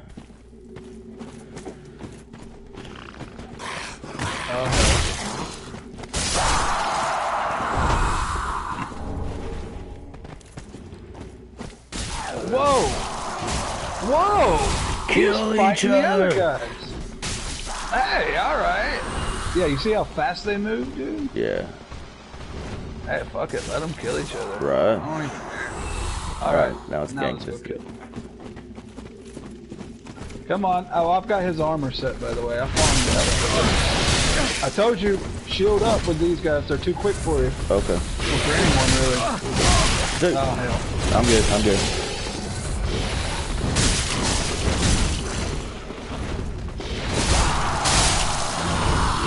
You see what they're wielding in their offhand? That's the dark one. Yeah, I You get a lot of good drops from these guys. I'd highly recommend farming them at some noticed. Yeah, point. I got 2 cracked red eye orbs. Oh, that, you know what those are for, right? No. Invading other players' worlds. Those hostiles that we get invaded by, Okay. the ones that are red, they use a cracked eye orb to do it. Okay. Well, it looks like that's... Oh, wait, no. See? Hidden path. Oh, wait, no. Is that a hidden path? Yes, that is indeed a hidden path. Very clever, Dark Souls. Very clever indeed. What does it lead to? Oh, back down to that area. Didn't we come through here already, or did we? I think so. I swear, man, I don't know. I don't remember if we did or not. I don't see any items, and the enemies definitely look familiar. Yeah. Down there. Those are the big flappy... Yeah, no. Yeah. I don't know what this... Was there even an item down here at all? No. I swear Dark Souls sometimes makes these things, like... Right. Just for shits and giggles. Like, oh, here's a secret path. They're gonna think they're gonna get rewarded. Here's an ambush. Yeah. It's a ambush. Yeah. Your reward is death.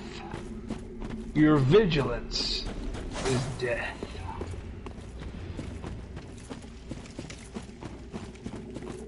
Alright, so we got the big doors, and then we got this path that leads above them. Let's go up to the big doors and see if you can open them. Might as well. Right. But so like, you know, people throughout. Go ahead. Sorry, there's an area off to the right. I assume is where that... Yeah, dude, that's exactly where we were just over at. Oh, I can open doors for you. What? That's crazy. And that's boss fog. No, don't go in there, don't go in there. Let's explore this first. Yeah, there was no fog on my screen. Yeah, that's how I can always tell there's a boss. And I actually don't remember which one this is. I believe this may be your first Lord of Cinder. Why? What a boss fight. Simmer down, Brainy. Brainy. Yeah, this is the ambush that we avoided. Right. There's gotta be a reason. There's gotta be an item. Oh, here's an item. Indeed. Okay. Alrighty. Whenever you're ready, there's a boss through there. Alright. I'm gonna take a quick cigarette break. We jump Hey in. man, you gotta stop wearing my shield like that. You gotta wear it like this, man.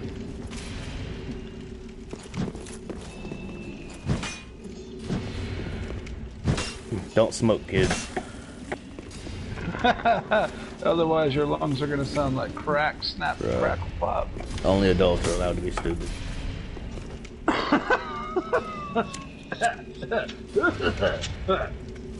I have no idea how to interpret that. There's a lot to that. That statement had a surprising amount of depth. Right. I'm not sure if that was sarcasm. Only adults are like this. Don't give up. If only I had a good fellow and try lightning. I do believe. Oh. I think I know who this is. And if if I'm right, this is your first Lord of Cinder. And no, unless you die a lot, I'm not telling you how to beat this guy, because this is a Dark Souls puzzle that would be completely spoiled if I told you. Okay. I had to be told. So, I mean, I'm not saying I won't tell you. But right, but I gotta get my bell rung a few times first. I feel it. Right. I definitely had to be told because I had no fucking clue. But, plus, we're starting to get into the meat and potatoes of this game, like the meat and potatoes that I like. This is like now. This right here is This is after the appetizer. This is when they start serving you the steak. This is your main course. This is the start. The entree. Yeah, this is the very beginning of the entree. Nice. I asked for no onions. Yeah, you're gonna ask for no onions with this fight. So I don't know if you've been following the storyline. I don't mean to detract again, but real quick, I don't know if you've been following the story or if you remember the opening cutscene. But I'll have to refresh you. I know the Lords of Cinder. There's 4 Lords of Cinder. Yeah. Right? This is and they are not average.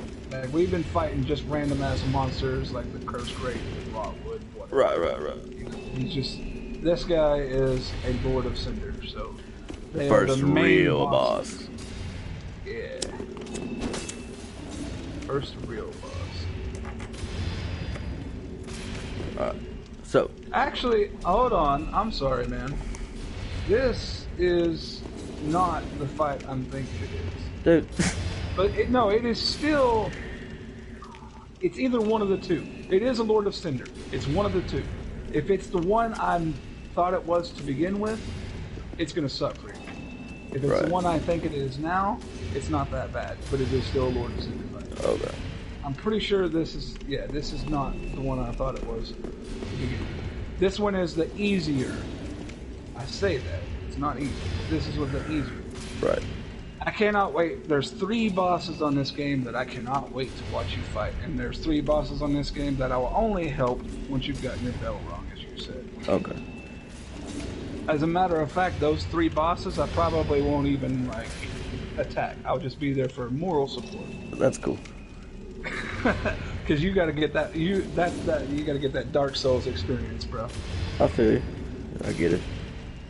All right, but back to the story. So, the coronation. I say coronation. That's funny, but you know what I mean. Yeah. The celebration. Yes. And as I said, it's an all-white crowd. But like people are watching this like on the news. This is a big event. And essentially, what is essentially every black person in New York City shows up. And they're just like standing outside. Like they're not protesting. They're not like there to gripe or anything. They're just like, we want to see T'Challa. Right. And they want to show their support for Black Panther. And they're all like, they want to recognize him as the hero of the African American community. And they're like, you're our hero. And they're like, he's like, what about the Avengers? And they're like, they don't care about us. But, that whole thing. And T'Challa stands up.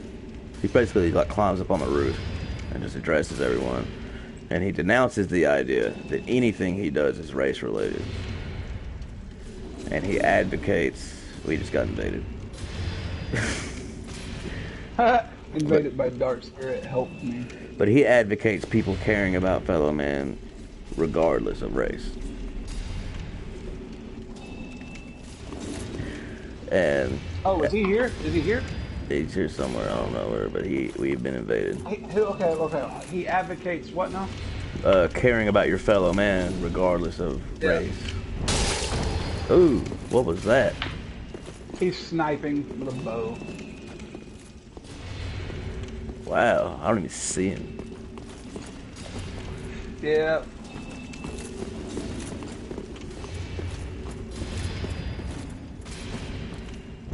I saw the arc that time. Yeah, I'm just gonna hang out over here until he grows a set.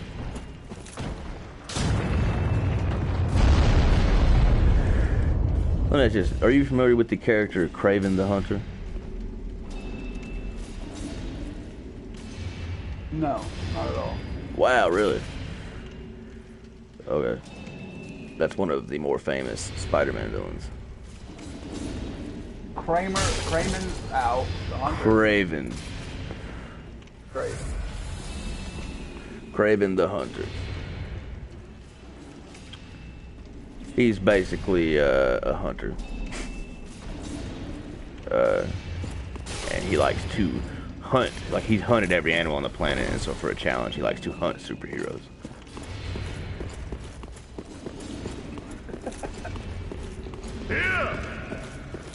Oh, is this an honorable one? Yes. Alright, I'll back off. This is Dark Souls culture.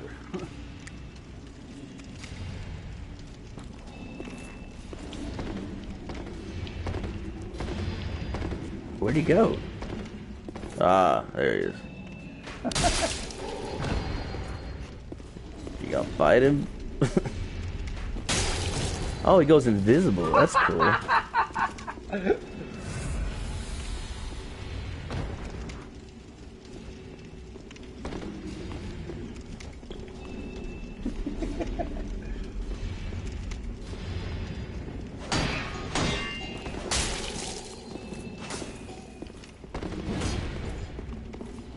That's my dog. Get him. Go gold man. Kill red man.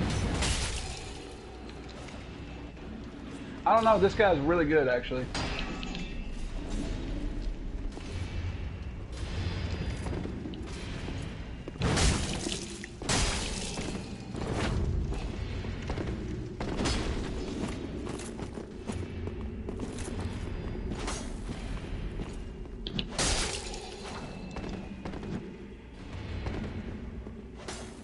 Dude, you're about to die. Yeah, he's really good. He's gonna kill you. No offense. Or no, that's maybe cool. not. But he's better than me. No, I feel you. He definitely knows what he's doing.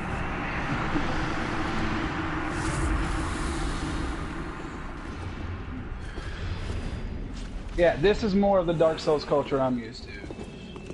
This is a nice little sample of Dark Souls. I like this guy has been doing this for a while, I can tell you that. He was fighting me without targeting, so very smart of him. I'm gonna run up there and put my summoning sign down again. Feel free to summon me while you fight him. Again. Oh, he parried me. Yeah, dude, he's bad. Oh, He's I'm bad. dead. Dude, I had full health and he parried me and killed me. Yeah, dude, he knows what he's doing. Wow. He bowed. Thanks, man. I appreciate it. Yeah. I don't mind losing somebody that actually knows what they're doing. Right. Jeez. Dude, he walked all over me too, man. That is a PvP main. Guaranteed. Yep. Oh, I came really, really close to parrying him, though, and I think he knew it because he backed off.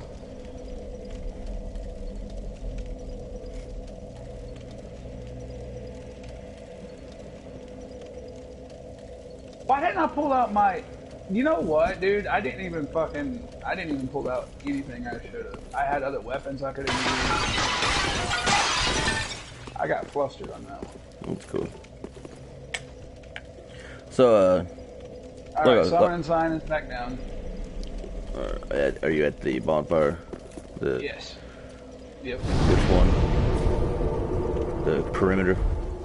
Yes. Okay. So as I was saying, one of the more famous Spider-Man villains, Kraven the Hunter. Yep. He's basically a hunter, and he's super badass. He's got like heightened senses and abilities and stuff just from his travels in the world. It would take forever to go over all of them. But he's a hunter who's hunted every animal on the planet, and as a challenge, he tends to try to hunt superheroes. Because that's the ultimate game. Right. So while T'Challa is giving the speech, Kraven attacks him. And he takes T'Challa and Ross prisoner. Wait. Hold on. He beats him? I mean, it's Black Panther. Even when you beat him, you didn't really beat him. That's crazy. I didn't expect that. So he takes him prisoner. Like, there's a lot of times where like T'Challa will let people capture him just to see what the deal is. Oh, interesting. Like he does that. T'Challa's always a step ahead of everyone.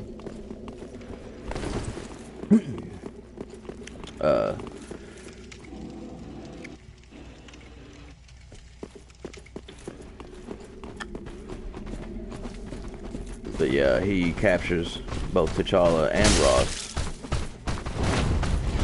And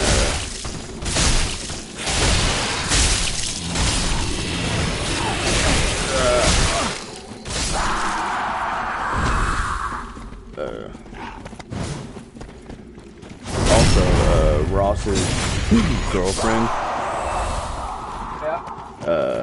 is his boss. And she also works for the government. And it is kind of revealed to the reader at this point that T'Challa and Ross's girlfriend have a romantic history. Wait, Ross's girlfriend, and dude, I really need a notepad. Next time we gotta play something a lot more, like, less concentrate-inducing. I apologize, but this story is just all over, there's so much detail to it. So, okay, so Ross's girlfriend has been involved with T'Challa. Like in the past, like long ago. Right, okay.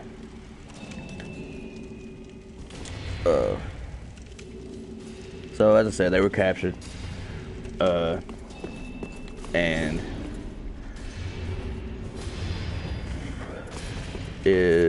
as they're captured, like all those gangsters from earlier that T'Challa like beat up and everything, like they show up and they find out like they hired Kraven to capture him and bring him to them.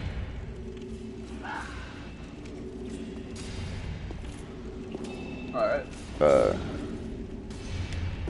And so he's like, well, how did you guys even have the resources to hire someone like this? This doesn't make any sense. Like, someone else is involved here.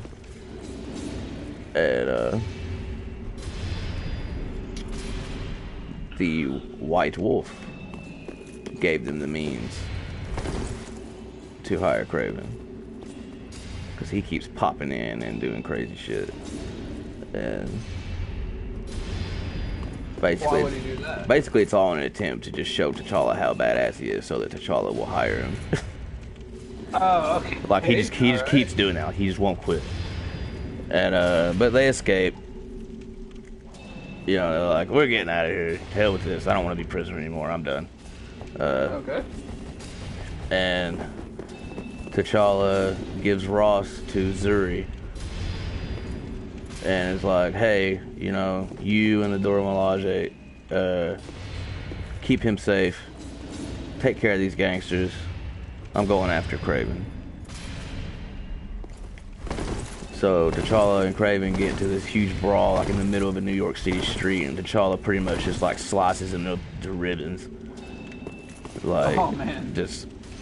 So the rematch definitely doesn't go in his favor. Yeah, no, like I said, he just. Like, T'Challa does that. He's like, all right, you want to take me prisoner? Sure, let's do it. Let me just see what's going on here. So, like, he just annihilates him. And he's very angry. And he almost kills him. But the Avengers intervene. They show up and they're like, whoa, whoa, whoa, whoa, whoa. What the hell is going on here? Why would they intervene? Because, I mean, they don't want him to kill someone.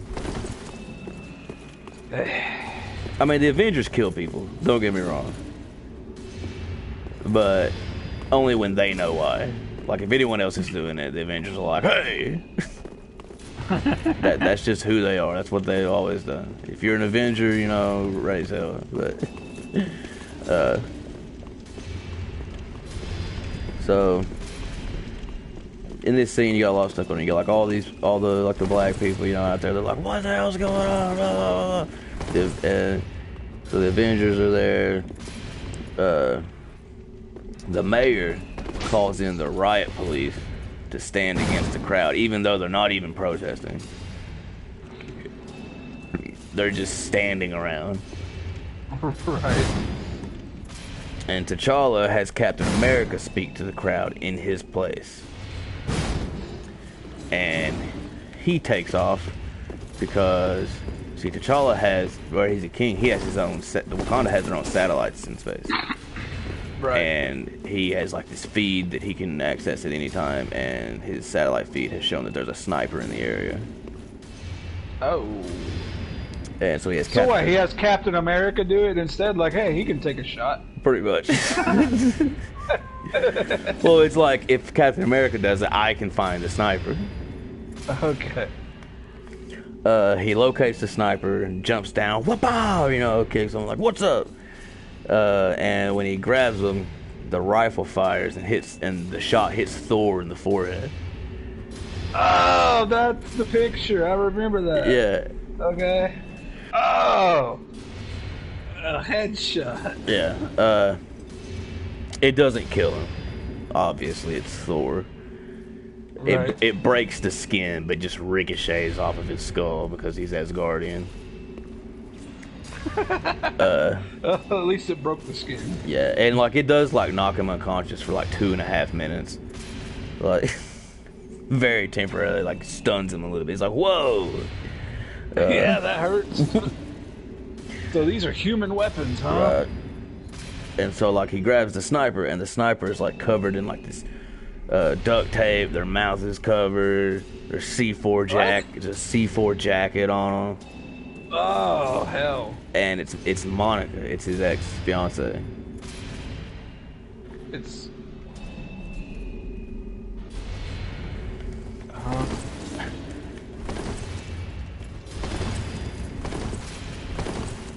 I assume you brought Monica up before. Yeah, dude. I honestly don't know how to like explain things any differently. But You've introduced me to about 27 different characters. right. I apologize. But I'll just say like. It's the love interest of T'Challa, the woman that he's into. You know, they used to be married, and then she got sick of getting kidnapped. Oh yeah, the aloof one, the aspiring musician. Yeah. I remember that now. Yeah. So it's her. She's the sniper, but she's not doing it. She's under duress. You know, she's got C4 all over her. And, Right.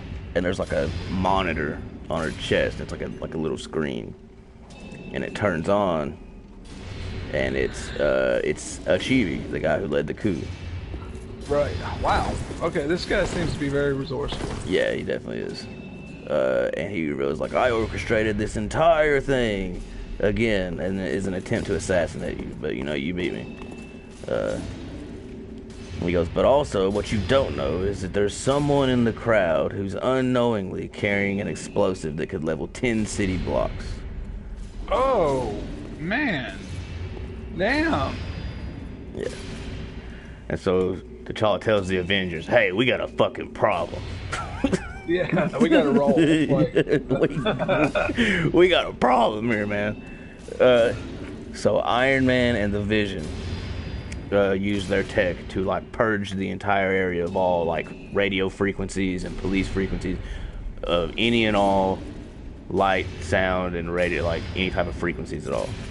Right.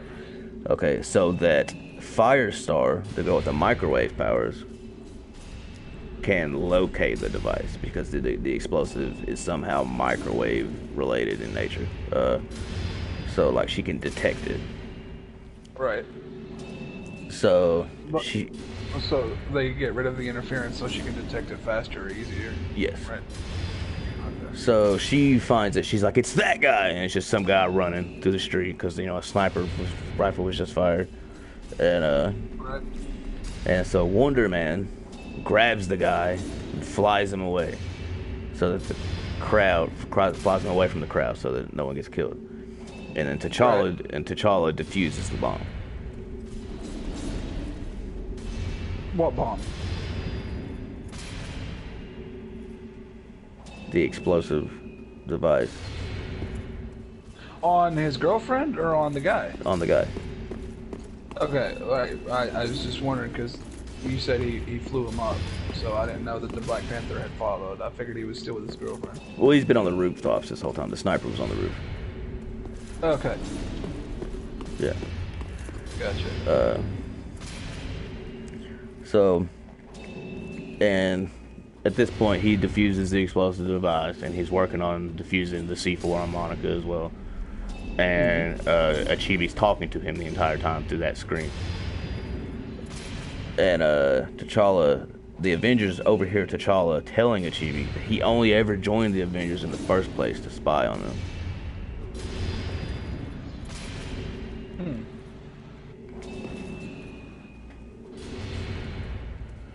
Really? Yes, that was his entire motivation for joining the Avengers. Because he didn't know, like, he was like, you know, these people might be a threat to Wakanda. I don't know. And they offered him a position. So he's like, yeah, I'll take it just to see what's wrong with him. Yeah, but it's more of a, it's kind of a friendly spy, kind of just testing things out, right? Right. But they're still not a fan of it. Right, for sure.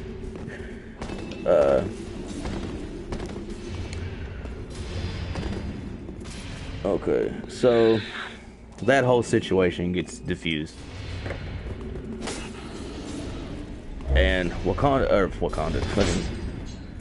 face noises. T'Challa starts looking into this whole coup. And he's like, there's something up with this coup. He's like, yeah, Achibi's resourceful, he's this and that. He's like, but he didn't pull all this off on his own. There's something else at play here. And he goes around and just starts, doing the whole superhero thing, trying to figure out what's going on, beating people up, getting information out of them, going to someone else, beating them up, getting information out of them, rinse, repeat. And he finds out the big picture. And the easiest way to describe the big picture was I just screenshotted the dialogue and I figured I would just read it because that's really the best way. All right. Because it's a big, global espionage type deal. Mm-hmm. Okay. So here's what happened. In return for 12 suitcases full of cash, the DEA loosens their stranglehold on the Russian mob. And then the Russian mob gives shit. So in return for 12 suitcases of cash, the DEA loosens their stranglehold on the Russian mob. And then the DEA gives that cash to a government agent who funds civil unrest in African countries. Really? And his reward for funding that civil unrest are like these super high-tech like computer chips, which Congress suddenly decides to sell. And it's all about national security interests. Okay. And so the Russians are the eyes and ears in the States, because they got a big mob set up there in New York. Right. And the government agent that's funding these wars in Africa,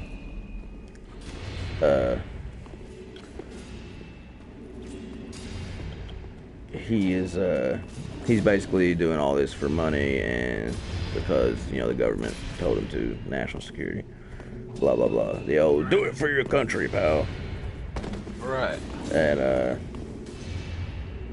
And then by making this so convoluted, none of the money and none of the personnel are traceable to the United States Intelligence Committee.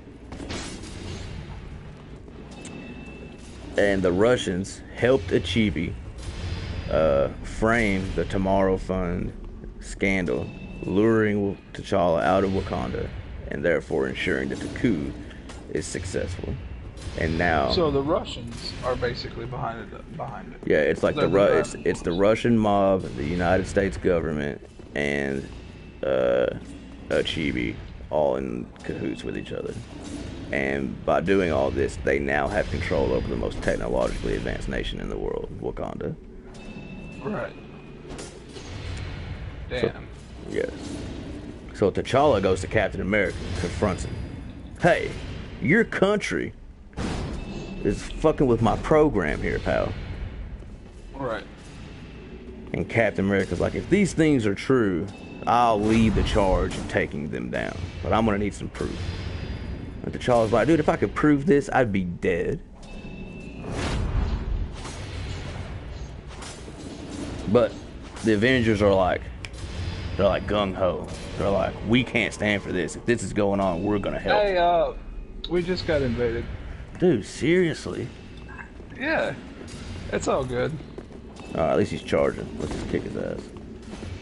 Wait, I don't know if he is or not. Well, I don't know what he's doing. Well. Yeah, he's a noob. The kite shield gives him away. Yeah. I'll figure out the circle button. Dude, you're not luring us into some stupid skeletons. Oh, there's nothing left.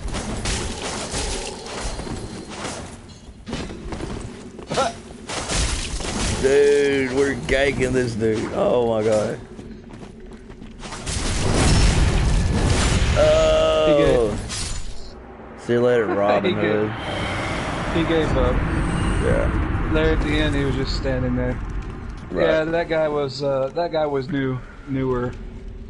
He had a flab kite shield on. I could have broke his block easily. Right. I figured I'd let you take the glory on that one. That backstab was pretty much accidental. Like, I didn't realize he had stopped moving. Right. I was trying to circle him and I was like, okay, crunch. Alright, so he's talking to Captain America. Yeah, and all the Avengers are like, look, we can't stand for this happening in America. We gotta help T'Challa. But T'Challa's like, look, you're not prepared to turn on your own government. You haven't considered everything that comes with that.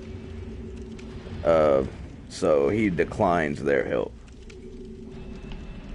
And he's like, I gotta go do this on my own. So he's like, I'm gonna do this the Panther way. And basically, the Panther way means I'm gonna go kidnap a Russian mob boss and a high-ranking government official. So he does so, and he forces them to testify against the United States government and offers them political asylum in Wakanda. Whoa, okay, hell of a deal. So he then uses their testimonies to demand that the UN place political sanctions against America.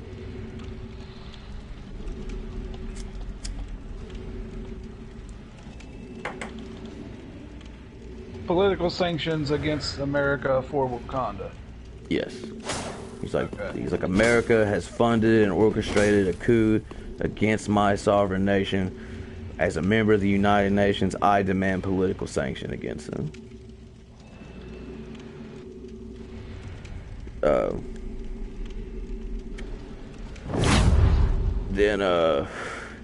So you kind of go back over to the scene in Wakanda.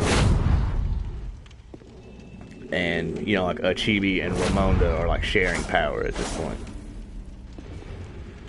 Well, Chibi attacks Ramonda and steals her access codes for Wakandan doomsday weapons.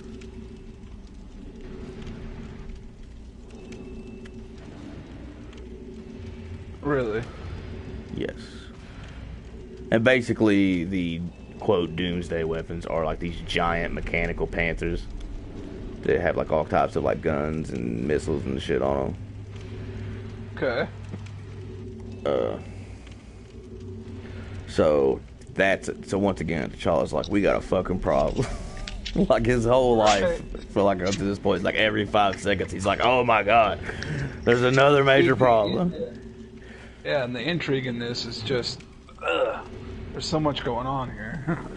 Yeah. So many moving parts. Yeah.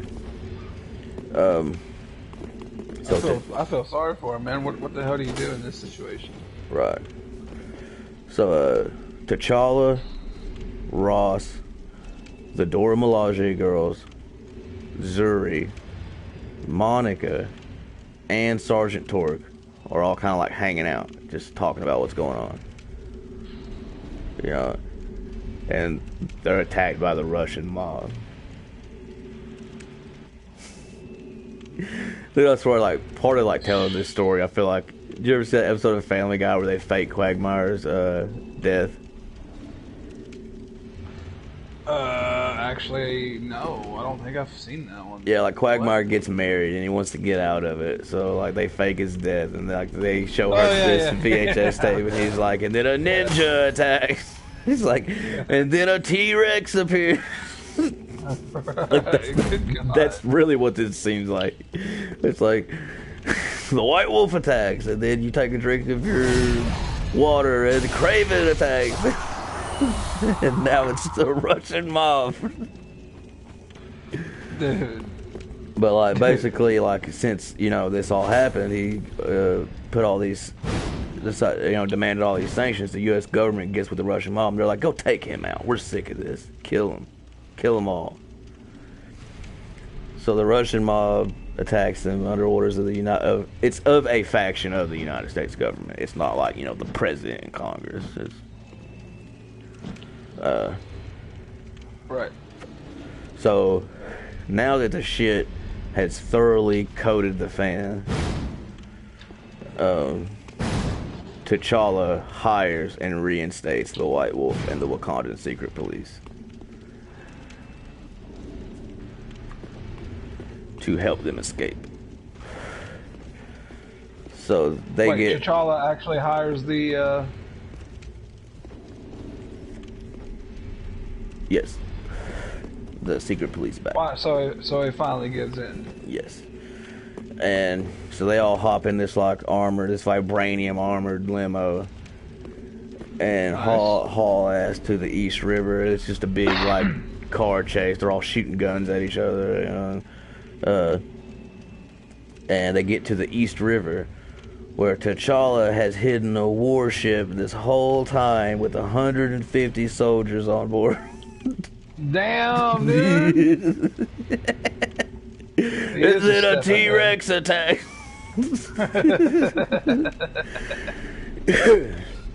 And that's the art sample I seen with the big whoosh and that big ship coming out of the river. Yeah. That's that. Right. Sure. So everybody's like, oh shit. This guy has been hiding a warship in an American river for God knows how long. How long has this been here?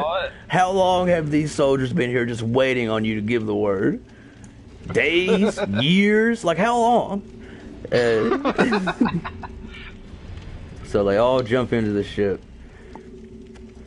And when they get on board, T'Challa tases the White Wolf and all of his men, knocks them unconscious. He's like, yeah, I'm not hiring y'all. Like, wait, what? What? Dude.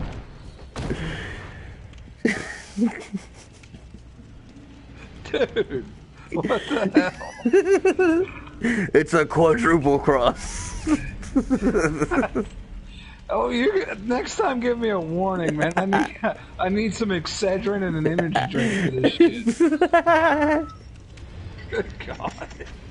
Yeah, dude, like the Black Panther is, it's not just, this dude in the cat suit and like, oh, there's all this whatever. It's a lot of like espionage and intrigue and like twists and turns and double crosses and triple crosses. Like they're really good stories though, man. Like it's crazy. I can't believe that T'Challa just said, no, we're not. Just takes the hell out. No, I'm not hiring you. I was just kidding. Yeah, pretty much. Damn. And so the ship rises up out of the river and flies away to Wakanda. Because they're like, this dude's got doomsday weapons. It's time to stop playing games. So they fly over to Wakanda, where Achibi is actually attacking the city and is attacking Wakanda with these doomsday weapons. Oh, dude. Like, they're meant to defend Wakanda. He's attacking it with them. Right. So T'Challa, Ross, Zuri, and that cop, Sergeant Torek. This will tell you how big that ship was. They get in jets that are in the ship. And so they've dispatched these jets from the ship, and they're all in these jets, and they start fighting Achibi's troops. And then so now the only ones left on the ship is Monica and one of the Dora Milaje girls. Her name is Nakia. I just didn't want to throw a bunch of names out there. That's why I've just been saying Dora Milaje girls. But she's the one that he kissed. Oh, okay.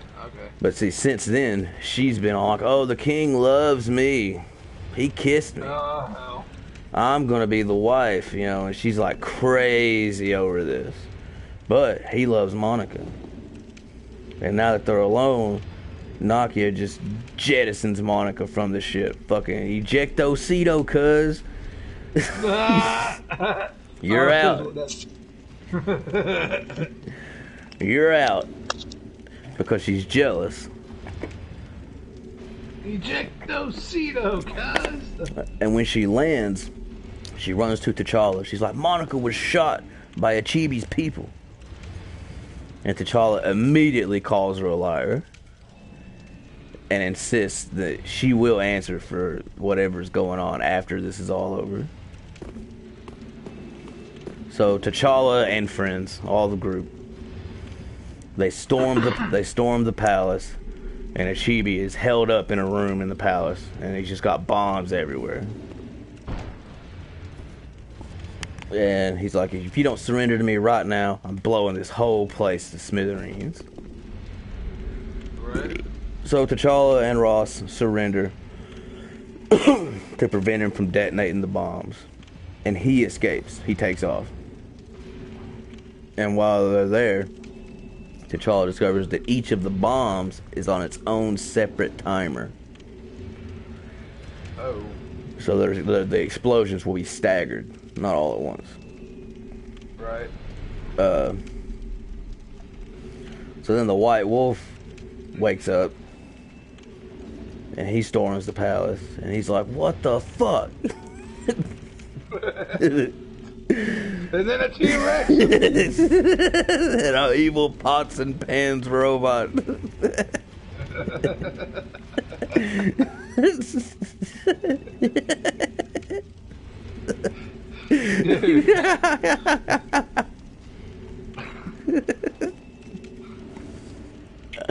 I love your reaction to this. Like, imagine reading this for the first time, dude. I was like, what the hell? I had to read this twice just to figure out what the hell was going on, dude. I was about to say, dude, I'd have to read it twice. Like, huh? And what's funny, dude, my first introduction to this run, like, I've been reading Marvel comics since I was 7 years old. Like, and I picked up volume 3 of this. We're on volume 1. I picked up volume 3 and was like, I don't need the rest. I've been reading these for years. I'll be all right. And I'm like, what the hell?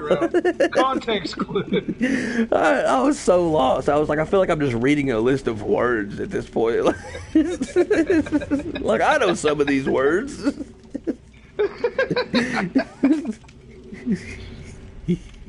Oh, dude. So definitely don't jump in the middle of this. You're gonna want to start at volume 1. Well.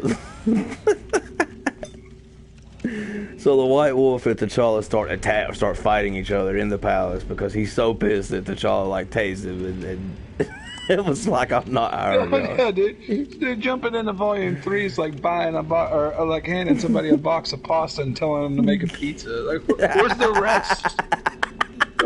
Like, what? Yes. Where's the rest?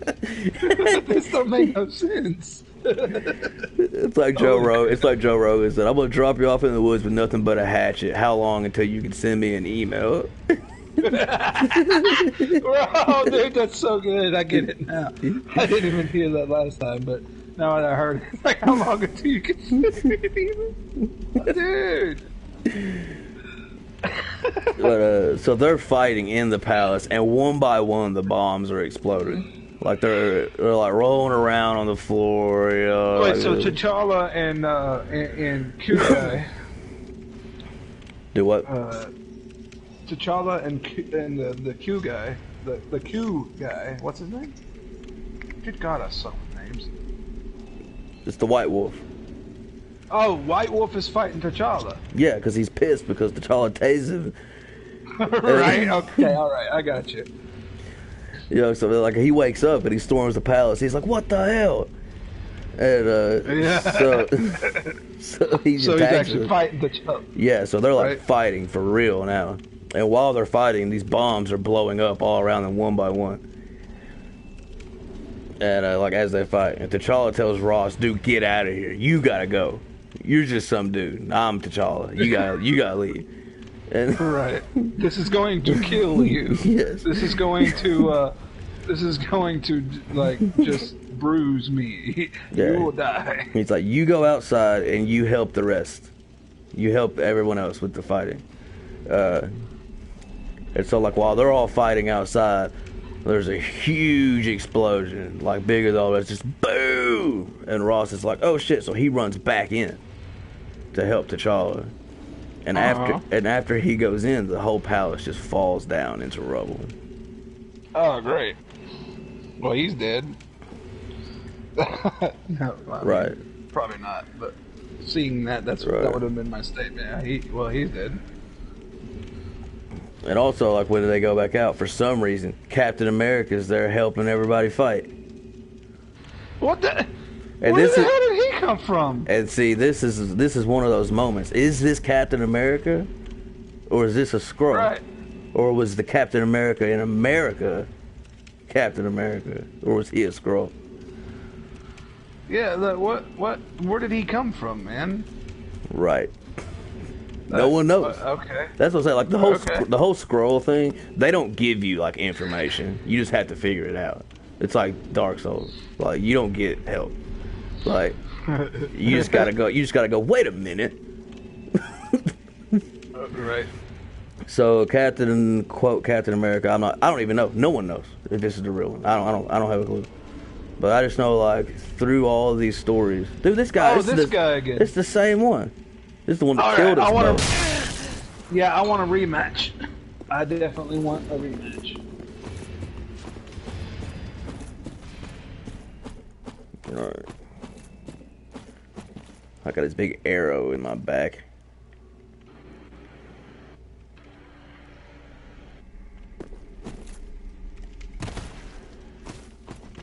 I'm just grabbing items. Don't mind me. Don't mind me.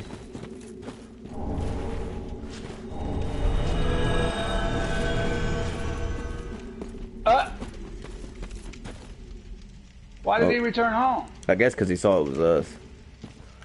Well, dude, I was gonna, no, dude, you don't get, don't just, now that pisses me off. Don't just disregard me. I'm not. Right. He didn't want to rematch. Whatever. Alright. But as I said, the palace crumbles. You know. So everyone outside, Captain America, all the other characters, they start to mourn the loss of T'Challa and Ross. So like they gotta be dead. Right. You know. When a hidden underground jet comes up out of the ground. And it's T'Challa.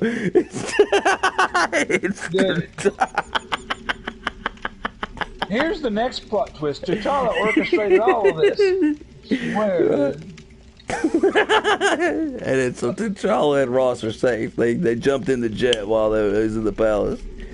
And they come up out, they're alive. And then T'Challa reveals that he knew Ramonda was working with Achibi the whole time and that she wasn't even actually doing it. She was just working as a spy for him and feeding him intel this entire time. Wait, say that part again. Sorry. You know, remember I was reading something on this game. Remember how I was saying that Ramonda was working with Achibi the entire time? Yeah. Well, in actuality, the entire time, she was only pretending to do it. She was a spy for T'Challa, and she was feeding him info the entire time. Cool. He's like, all right, yeah. What's next? Whatever. A T-Rex. What is next? I feel like it's one of those cartoon episodes where they're going to start ripping plastic masks off. And it's not T'Challa! It was the Kool-Aid Man the whole time! That's only slightly more ridiculous.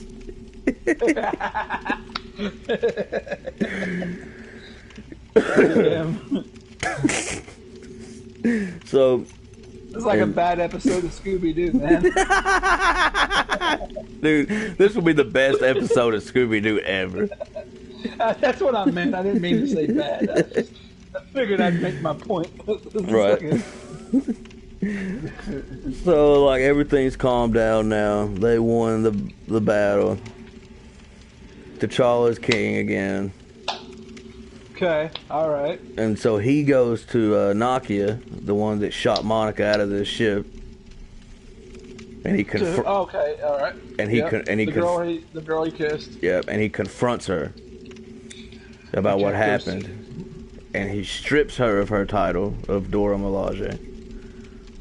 Yeah. He's like, you will return to your village, to your tribe, as a disgrace. And I will find a replacement. Oh boy. Dude. And then a T-Rex. Don't smoke, boys and girls. But this is I'm. You know how some people like fucking bite their nails. I'm over here like just. I mean, what the hell is going on? I mean, what in the hell is going on? I mean, to all the listeners out there, man, keep in mind, I have been up all night. I have been playing this game all night, and it's already a mind gnasher. My brain is the equivalent of mashed potatoes right now. And then he just stuck an electric rod in it and said, "Wake up! We got some intrigue." Yeah, right. I told you, like these are good stories. These are crazy stories. They're over the top. They're super sci-fi. They're super 90s. Like they're awesome. They're so awesome. Right. I love them. But so because she doesn't want to go back to her tribe as a disgrace, she steals a sky cycle because Marvel's littered with sky cycles. Right. And leaves, but she crashes it in the jungle.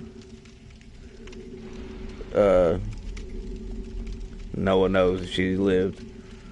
Dude, is like anything successful in this story? Dude, well, we got heroes and villains all failing alike. Just like, nah, haha, no. No. Right. So T'Challa decides he needs to go back to America to ease the tensions caused by, him demanding political sanctions from recent events. And he leaves Ross as the acting king of Wakanda and chieftain of the Panther clan. Interesting. What the hell? What is this? Huh? It's from Noble Ramen. It's spicy meatballs and garlic butter.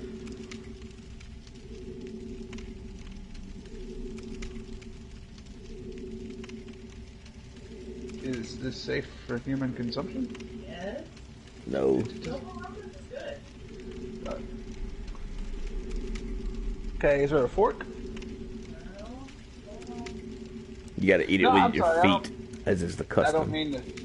I don't. You're so used to eating the same things over and over again. Yeah, this is definitely. You want to try something and it's spicy. Definitely different. Noble Ramen is actually good. Thank you.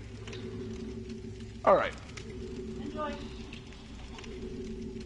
I appreciate it. Alrighty. So, where were we?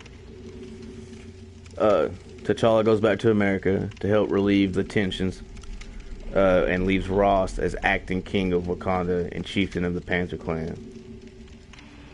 That's an interesting choice. Yes. Well, Ross was like, dude, leave Zuri in charge. Don't leave me in charge. He's like, if I leave Zuri in charge, we'll be at war within a day. What? Like, I need him with me. He's like, a lot of other people are busy. Like, it's you. It's got to be you. You're the only one I trust. And